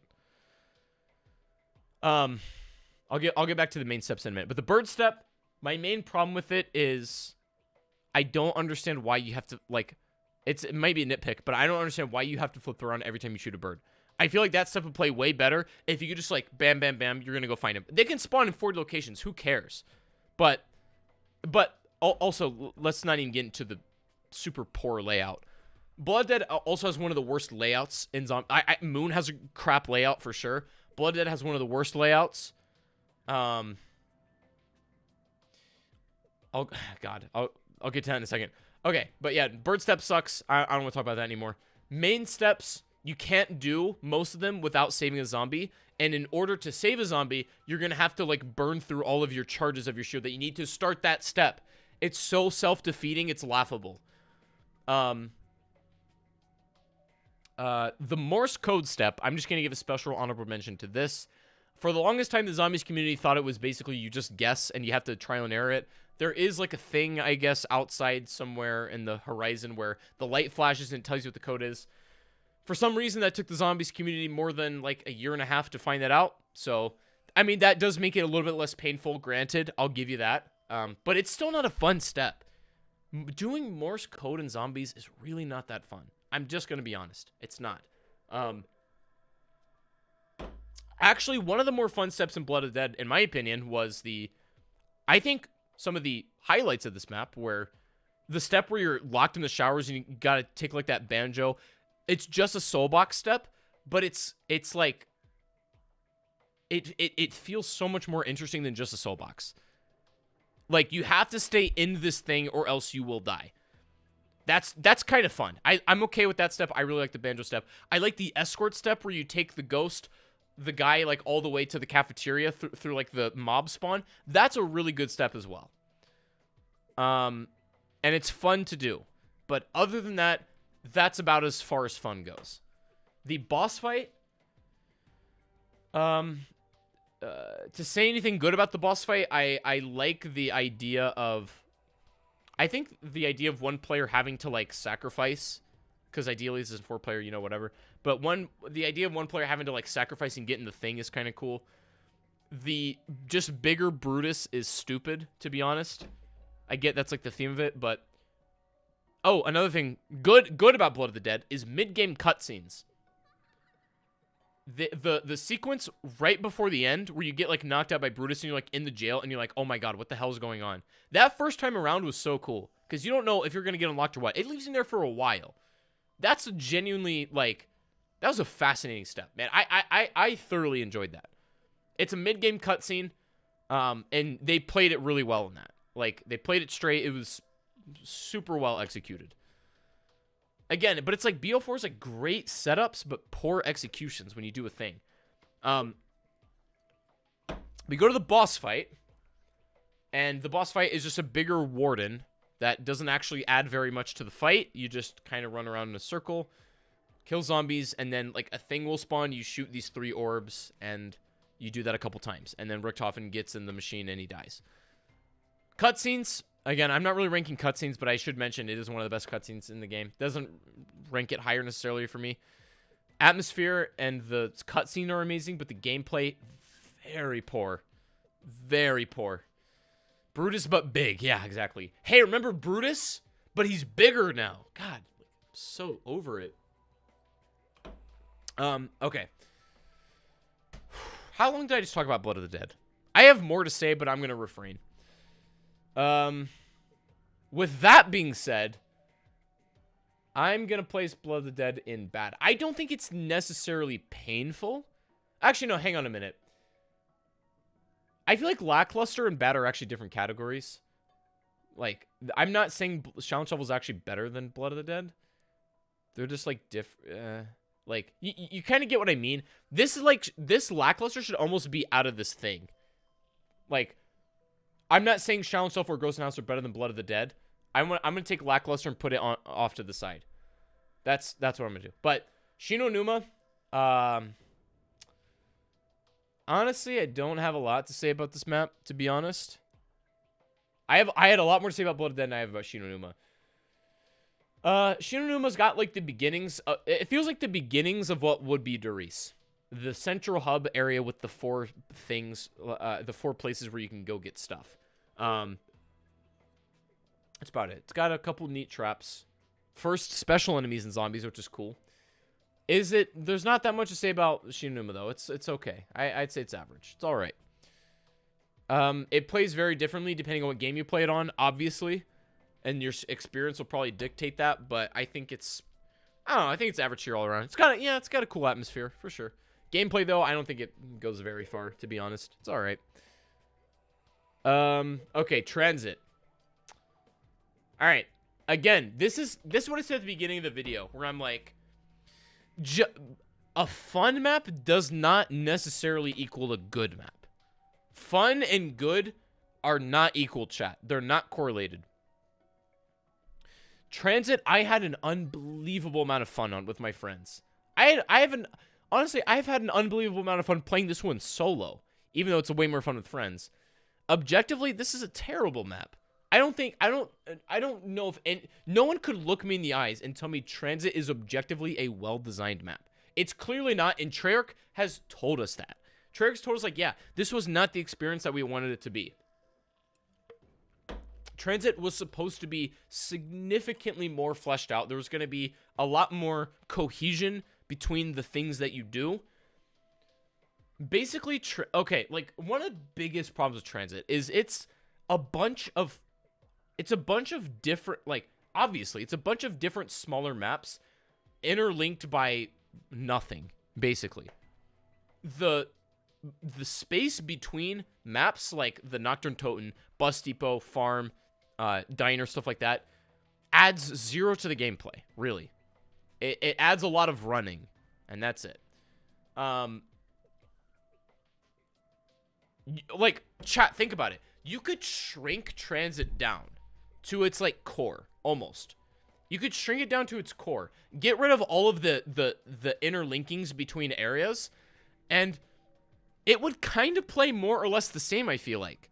Besides getting, like, dead in the fog by denizens, I feel like it would kind of play the same. You just gotta shrink it down a little bit. The amount that you run or like, travel through this is pointless.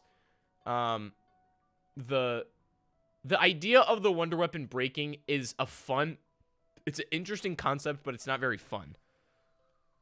It's a cool idea, not fun. Honestly, I think the way you unlock Pack-a-Punch is kind of cool. I don't love the process of it, but the idea's nice. Like, you bust open the safe that opens another safe that needs to be opened from a different side. I'm okay with Pack-a-Punch in that map, surprisingly. I'm okay with Pack-a-Punch. Not my favorite thing, but I'm okay with it.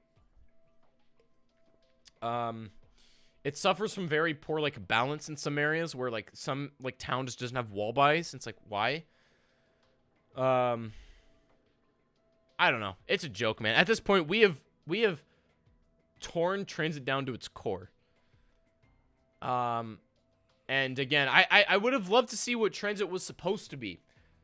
Transit's full potential could maybe be somewhere in great or even S tier. Who knows? But the product we got was not any of these categories, and it's bad. It's bad. It's not painful. It's not painfully bad, but it's bad. The Giants. Honestly, I'm not gonna really rank this one because it's kind of Doris, but not really. I guess I could rank this separately, but I don't want to. The Giant's fine. I like it. I like the Giant. Buried. All right, let's talk about Buried. Let's talk about Buried, chat. Buried is a solid map. Is it amazing? I don't know. I don't know if Buried is S tier. I'm gonna be real. Now, Buried is. It's important to know that who it's made behind, or who made it. So you have the Jimmy Z maps and the Jason Blundell maps. Jason maps, very structured, very straightforward, gameplay wise, like Mob, Origins. You know what you got to do, right? Structured. Buried, Diarize, and Transit, not structured at all. But it didn't work for me in Diarize. It works for me in Buried. Yes, it is literally the perfect sandbox map. You get all of the crazy toys you want to build. You can build them at your leisure. You don't have to build any of them. You can build all of them if you want to. You basically can take Buried and make the game your own. You can play, and also the idea that you can open up the map in certain ways that block off certain areas that you don't have to open. That can be, the ones that you can open with Leroy or whatever. Like, that, you get the most amount of, like, customization, not the right word, but, like, the most amount of freedom to play Buried in any way you want to. The maze section, getting to Pack-a-Punch, I'll be honest, I'm not really a big fan of. And for the reason is, okay, getting through the witch's house is fine. And I would think that the step after the witch's house, or whatever's after that, should be, like, I don't know. The maze isn't satisfying to solve, and Pack-a-Punch's reward. You know what I mean? Like, it's not... Pack-a-Punch doesn't seem like it's the right reward for getting through the maze, exactly. I don't know. Like, I feel like that could have been replaced with something else and not a maze, and it'd have been just as fun. The maze is really fun in its own right, but I don't think Pack-a-Punch should be its reward. Does that make sense? Like, I think the maze could be somewhere else. Like, move the maze off to the side and make it for something else. But there needs to be something in between the witch's house and Pack-a-Punch that just isn't there. Pack-a-Punch doesn't feel like a good reward for the maze. I don't know. That's just me. But so be it. The map flow is all right. It's not I guess the map flow honestly depends on how you set it up, but it can be good. Now one big criticism I have of Buried is there's a lot of dead space on the map. There's a lot of area that you'll just never use or never play in. Specifically, like the upper mines and like some of the areas like off to the side where like the tunnels in the mines there, and like areas off to the side of like where the church is. There's a lot of just dead space on the map. And you know, with some of the most well-crafted maps, like what we're talking about, like with Mob, is the complete opposite. Mob, every inch of that map is intentional. Every inch of the map serves a purpose. Buried, there is just a lot of dead space that could have been either utilized for something else or just cut out entirely. Maybe that plays into the sandbox element. I don't really know, but yeah, that's his basic layout. The Easter egg of Buried, I am okay with. There's a few steps I don't like. And I'm not going to go into... I don't really want to talk about the whole Buried Easter egg, but what I'm going to discuss is the maze step, like with the levers. I still find it funny that really nobody, even to this day, knows exactly how that works. Like people think you look at the candy jars and tells you the letter of the code. I think that worked for somebody one time and everybody's ran with that theory. But that's what's interesting about Black Ops 2 as well, is there's so much like nuance and like what's the word I'm looking for? Basically, like it's you can't like with BO3 or like with Cold War or with even like BO4, hell, every game after BO2, you can pinpoint down this step works like this step works like this. And BO2, it's like, we think this step works like this. For some of them, like Die Rise and Buried, that happens all the time. So there's a lot of steps in Buried that I don't love. But the fact that it's so, like, I guess the word I was looking for is, like, enigmatic is kind of charming. But it's not good gameplay design, some of them.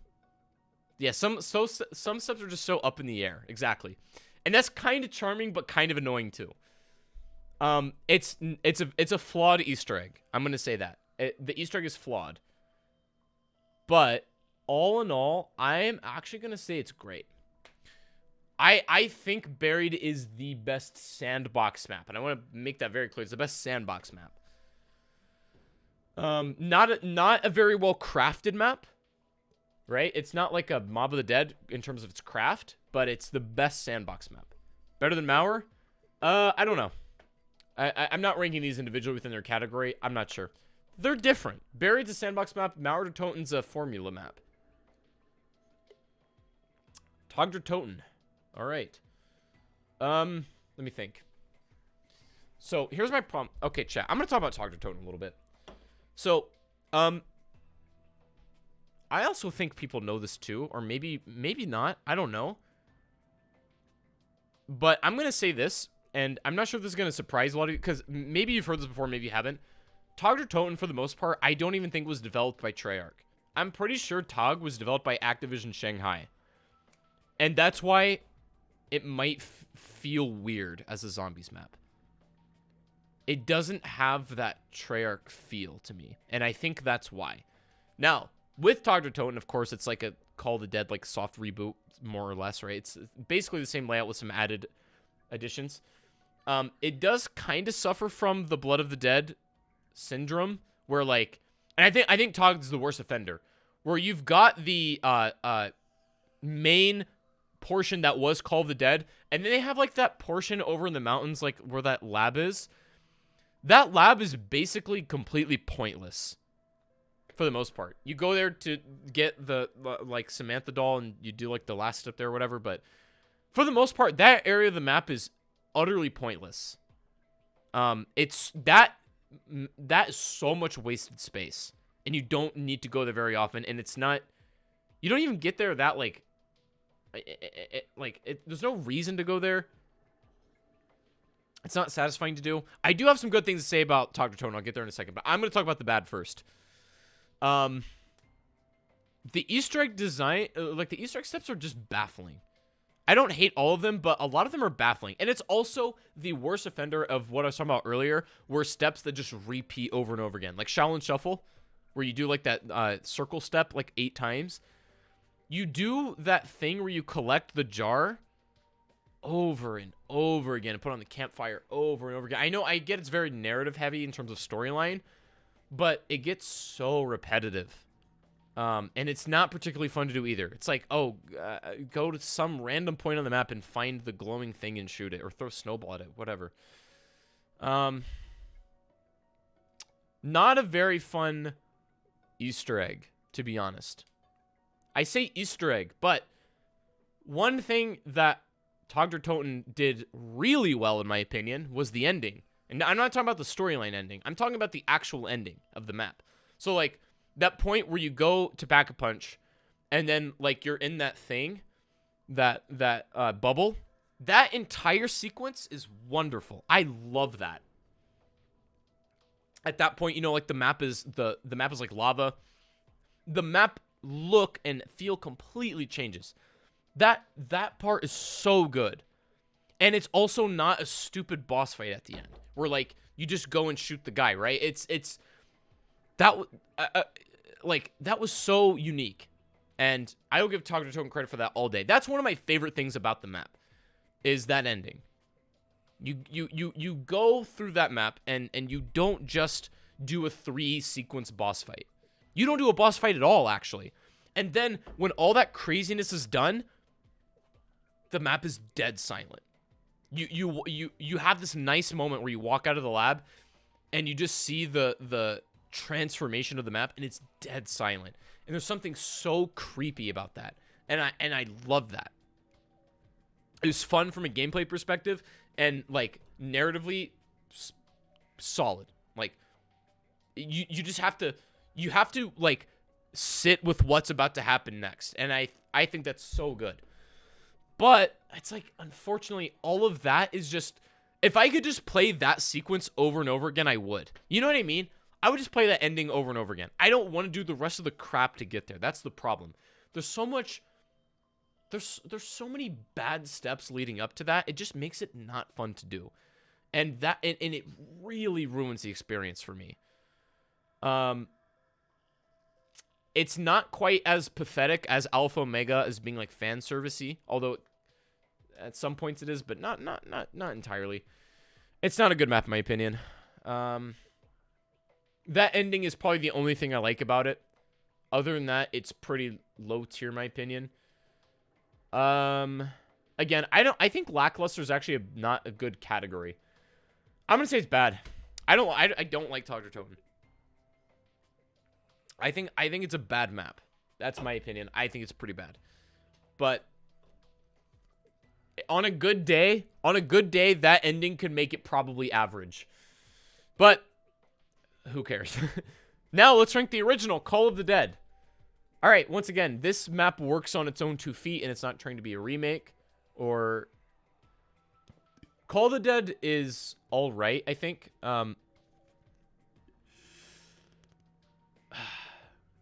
I think George would have been better implemented if I don't know, once you kill him like a handful of times, or maybe even like 3 times or something low of that nature, you know, you can have the same health, but you kill the boss enemy a couple times and he doesn't need to come back. But you can, maybe if there's a mechanic to spawn him back in voluntarily if you need him for something, that would be good. But the constant, like, hey, he's back, it just, again, it's like, it's that whole thing of, like, rewarding the player that just isn't there. There's absolutely no reason to kill him at a certain point. Once you've got all the perks, and once you got the damn Wonderwaff from doing the Easter egg, there's no point to kill him. George is one of the strongest and weakest points of this map all at the same time. The Easter egg is, honestly, not much to say. It's pretty straightforward. There isn't, there's not that many steps I dislike, but none of them I think are super memorable. Maybe like the dial step at the end, but like that's like whatever. Call of Duty's a fun map. I have no problem with it. I think it's a good map. I don't think it's great. I don't think it's S tier. I think it's a good map. I have very little grievances with it other than like George Romero and its implementation. But yeah. Ancient Evil. Actually, let me just rank this because I don't have an opinion. Ancient Evil. This is for all the people that think I just hate on BO4 because I hate on BO4. It's not true. I hate on individual maps in BO4. Ancient Evil is Ancient Evil, in my opinion, is the best map in Black Ops 4. It's the best map in BO4. And I'll tell you why I think that. Ancient Evil has the, like, it cuts out all the nonsense. Almost all of it. Not all of it, but almost all of it. All of the things that I really disliked with Togder Toten, and specifically Dead of the Night, where it's like a big collectathon, and you just got to do these, like, really unfun puzzles, and just doing it feels like a chore. They cut all that out in Ancient Evil. And it's back to, like, a classic Jason map, where getting the wonder weapons or getting the things is, like, half of the quest. You know what I mean? Like, getting and upgrading the hands is pretty fun. They all have their own unique quests in order to put those together. And none of them are really painful to do. Like, they're all fun. And, you know, you need to also do the Easter egg, the rest of the steps. None of them really stick out to me as being annoying. Some of them are actually pretty challenging. The quest of Ancient Evil and the general gameplay is great. Ancient Evil is so good. Everything up to the ending. Unfortunately, the ending sucks. I'm not talking about the cutscene. I'm talking about the boss fight. The lead up to the boss fight, all the steps to that are pretty much amazing. They're all great. They're all fun to play. Dude, the hit your mark step where you're in the theater and shooting those targets with each hand, that's so good, dude. That step is so good. One of the most memorable steps in Zombies. So yeah, all that leading up to the boss fight is good. When you get to the boss fight, you have, like, a generic guy that we haven't ever, like, seen before, or we haven't known why we should be scared of him, or there's virtually no setup to this boss. He's just there. He's got a sword. And it's pretty obvious that the setup is that Medusa's going to be bad, but again, storyline stuff, I don't really care. The gameplay of that boss fight is very poor. They went for a thing, like, with Alpha Omega, where more areas of the boss fight close in as it goes on. The problem is, and we experienced this firsthand, you can end up in a situation where, like, the max ammo on the island that explodes, it should be on one of the two islands that's accessible rather than the one that just exploded. That's just me. I think that's terrible design, but, like, that's how it is. Yeah, it was like the last time I played it. So something like that can happen. And being, like, more... But it also doesn't really feel like you're confined that much in that fight. I don't know. Alpha Omega felt a little more claustrophobic. I'll give it that. In the boss fight where, like, the tunnels that you're in, you don't even see the outside. You feel so, like, trapped, right? And that's kind of cool. I'll give it that. That was kind of cool. When you're outside and you're, like, on a mountain and you, like, see the sky and everything's open, you don't get that same claustrophobic feeling, so that the map is just shrinking just for the sake of shrinking. It's not in service of anything. It doesn't make the fight more intense. It's just shrinking. So, like, I think that's kind of boring. The way that you damage the boss and also, like, knock down the unicorn's kind of silly and doesn't make a lot of sense. And it's like, I don't know. It's one of the weaker boss fights in BO4, actually. I think Ancient Evil would... I honestly think Ancient Evil would be an S tier map if the boss fight was better. I'm going to give it great, though. I would happily give Ancient Evil S tier if the boss fight wasn't scuffed. So yeah, I'm going to give it great. Raven the Redwoods. Honestly, I don't got a lot to say about the map other than it's fun. It's a fun map. I'm not going to spend a lot of time on this. It's fine. It's fun. It's okay. I think it's average. I really don't have a lot to say about the map. It's cool. Classified. I guess we do got to rank this one separately. The Dawn. Chat, are we getting the Dawn to rank this? Hang on. I might ask the Dawn to rank it. Yeah. Hey, Dawn, can you rank this video, dude? Classified. Okay, let me think. Classified. I'm gonna say, again, because we talked about it a little bit with 5. 5, the reason 5 is fun is because you're always at a disadvantage. Is because you always feel weaker than the round in front of you. Always. Even with the ray gun in a Winter's Howl, you always feel like you always feel vulnerable. With Classified, it's just the same map, but you're not vulnerable because you have a specialist weapon. You have the ability to teleport wherever you want. You know where you're going to go. It's a little bit less chaotic that way. I think Classified takes the charm out of 5, to be honest. It, like, objectively, you could say that teleport design thing is better for sure, but I think the systems in BO4 take the tension that made 5 fun out of it. That's what I think. Is it a horrible map? No, it's not. I think it's lackluster, actually. No, that's the best way to describe it. Classified is lackluster. It's 5, but without the charm. To me, anyways. I'd still play Classified over 5. That's interesting. Yeah, I'd play 5 any day of the week. No Pentagon Thief? Yeah, exactly. But it's like, I'm okay with no Pentagon Thief in that map. It's just, they got rid of the charm, man. It doesn't really stand on its own 2 feet either as Classified. Garad Krovi. All right. Let's talk about this a bit. Garad, let me think. So what do I like and what do I dislike about Garad? I'll start with what I dislike first, because I don't have a lot to say about my dislikes, but there's a few things I dislike about Garad. First of all, I think the layout is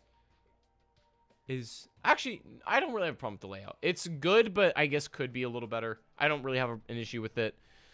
I honestly can't think of that much to say bad about Garad Krovi. I'm trying to think. I know I have some complaints, for sure. Let me think.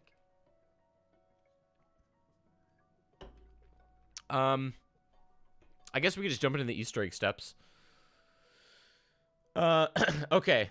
Oh, actually, I know something I don't like about Garad.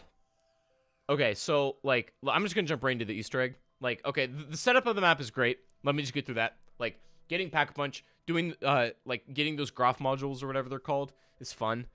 And then going to the hatchery for the first time is cool. One small complaint is the dragon cutscene each and every single time wears on you after a while. Not a huge, kind of a nitpick. It's kind of, not that big of a deal, but it's one of those things that I noticed. You can go to that thing with the hatchery with the wings or something and skip the cutscene. That's fine, but that kind of wears on me after a little while. The hatchery sequences are probably some of the best. I like that idea that you're, like, locked in this thing and, it's like a holdout. That's cool. It's like a holdout right in the middle, and you get Pack-a-Punch for it. It's satisfying. I mean, obviously you can Pack-a-Punch when you get there. You don't have to do it first, but you get what I mean. You beat the lockdown at the hatchery, and you get Pack-a-Punch for it. It's satisfying. So the Easter egg, you just, I'm trying to think if there's anything I dislike about it. I don't particularly love gathering the trophies, to be real. But, again, that's me being nitpicky, because it's not that bad of a step, actually. Is there any... I don't have that many criticisms about Garad. I'm sure I do, but I can't think of them at the moment. Like, the bomb step, you might say, is too difficult. Some people might make that argument. I don't think that's necessarily the case. Also, they went the extra mile to make sure that the bomb step is, and I appreciate this. They went the extra step to make sure that the bomb step in Garad is not only doable solo, but you have, like, a scaled amount of time and resource to do that solo.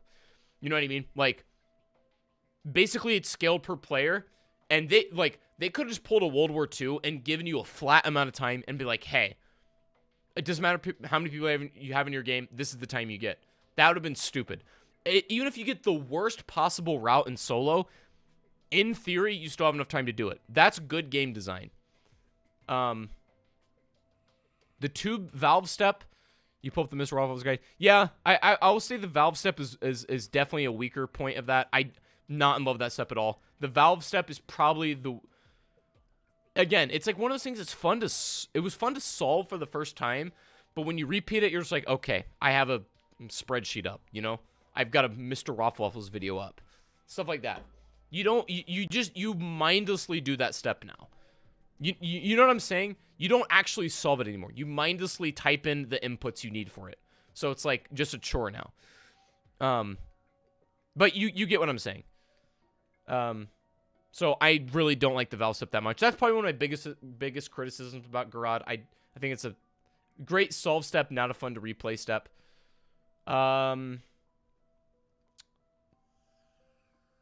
Yeah, I'm okay with most of those Easter egg steps and most of the progression. Boss fight, I think, is really good. I'm going to be honest. I know not everybody likes it. I think the boss fight's one of Treyarch's best. Because it's a little bit... I like the bait and switch in the beginning, where it's like you think you're going to fight Nikolai, but you got to fight the dragon first. The dragon is very simple. It's the, you know, like 3-stage shoot the weak point. There's nothing really to it. It's not complicated, but you can get it done. And then the Nikolai fight is also pretty straightforward. You just shoot the things on him. But like in a realistic scenario, when you're just playing with like people that don't know zombies that well, you're gonna run into the situation where they're getting gunned down by Nikolai. Unless you have a Mark III, it's kind of hard to shoot those yellow things. So it's actually somewhat of a challenge. And you pretty much get 2 for 1. You get 2 boss fights in one. And it's not just like and more importantly, the boss, as I was saying earlier, the boss actually has a presence in that fight. The boss is the main threat, not the zombies. And that is something I really like. I don't like the zombies being the main threat and the boss is just there. So Garad does that really, really well. So yeah, Garad, I'm gonna put, man, I'm gonna put it in S tier. Garad Kroby S tier. I said it. It's that being said, it's got its flaws. I'm not going to deny that. It's got some flaws, but that's why it says near perfect. It doesn't say perfect. Shangri-La. I'm going to rank this as BO1 Shang. I think Shang is great. It's not amazing, but I think it's pretty good. I don't have a whole lot to say about the map other than the fact that it's a hard, like, this, it's a hard, how would I put that? Not only the tone of the map, but the tone of the gameplay is literally such a sharp departure from, like, Ascension. It's jarring at first, but it's got its own charm to it as well. It's known as one of the hardest maps in Zombies history, for good reason. And also, I should mention this, too. I usually don't talk about wonder weapons a lot because I don't think they matter all that much, to be honest, because most wonder weapons are just pulling the trigger and killing zombies. Shangri-La's wonder weapon is kind of like that, but there's more to it. You know what I mean? Like, you shrink the zombies. It's not just it blows them up, you know? Like every other wonder weapon. The freaking Apothecon Servant, which as much as I love freaking Shadows of Evil and Revelations, Apothecon Servant's kind of stupid. It's not stupid, but, you know, it's simple. Thundergun, blow up zombies. Shangri-La, at least, is like... And that's why I kind of like the stabs. I didn't even talk about that when I talked about Origins. I didn't talk about the stabs at all. But, like, the stabs are basically blow up the zombies, but it also has the ability to revive. So that's at least something. Shangri-La makes the zombies small. It doesn't even kill them. It does 0 damage. 0 damage wonder weapon, but you can run over them. That's something interesting. That's something new. That was cool for the time. And I think the challenge it provides is really good. It can be an incredibly satisfying map when you know how to play it. I'm going to give it great. I actually think Shangri-La is great. Is that a fair ranking? It's not perfect. It's got its flaws. But I think it's a pretty great map. Infection. This might be the only Exo Zombies map I actually rank instead of just don't have an opinion on. Because this was probably my favorite map in Exo Zombies. That said, it was fatally flawed. It was fatally flawed. Once you got into higher rounds, for no reason at all, the map would just close off. The Easter egg was, like, had some busted steps, but all in all, like, wasn't that painful to do. And it didn't have, like, a boss fight per se, but, like, it had a fun ending step. Where you launch like, the thing into space. But, I really, I kind of enjoyed this map. It's not amazing by any means, but I think I'll give it average. Finally, I'm gonna rank Verruckt, and I'm doing specifically World at War Verruckt. So, World at War Verruckt, I think this is like, I'm not putting in here. I think World at War Verruckt is maybe one of the, like, I think it's one of the best and one of the worst design maps all at the same time. So like, I'll explain. In World at War, you had the Verruckt sprinters. They were basically faster than the player, and there were strategies you could do to, like, obviously there's high run strategies you can do on World at War. It's one, like, the Verruckt sprinters basically broke the game unless you were doing some of these strategies for the most part. Where I think Verruckt's design works is it's kind of, it might be simple, but like the idea of splitting up your teammates across two sides is fun. I think that's a really neat idea. You don't really get that effect in solo. You know what I mean? Like, it doesn't, like in solo, you're not split up with anybody, but in co-op, that's a cool idea. I don't play a lot of Verruckt co-op, if I'm being real, but when I did, I remember that being a, like, super unique concept. And that was, like, fun, man. That was really fun. There's no, like, viable training area, really. Like, you can do trap strats and stuff, and that's basically the only way you can high round on Verruckt. But I'm not really talking about high rounds, because I'm talking about, like, general gameplay. It's got one of the most, it strikes the best, like, atmosphere of chaotic gameplay that I think almost rivals Nuketown Zombies on BO2, or maybe even surpasses it. I don't know. I haven't played World at War Verruckt in a while, but it is a good experience. I don't think it's a great map. I don't think it's an S tier map. I think it's good. I think it's a good map. I think Verruckt is a good map on BO3, BO1, World at War, whatever you play it on. I think Verruckt's a good map. Yeah, one of the best and one of the worst design maps all at the same time. So it kind of cancels itself out. But I think it's a good map. You know, it's solid. It's solid, dude. Chat, this is my finished tier list. Feast your eyes. What are your thoughts? Is this solid? Yeah, Nuketown Zombies apparently doesn't exist on here, but I would rank Nuketown Zombies either in good or great. I would put Nuketown Zombies, depending on how I'm feeling, either in good or great. Maybe in good, actually. Yeah. But, yeah, Nuketown Zombies, BO2, I'd put in good. What do you guys think, chat? That's basically all I got, chat.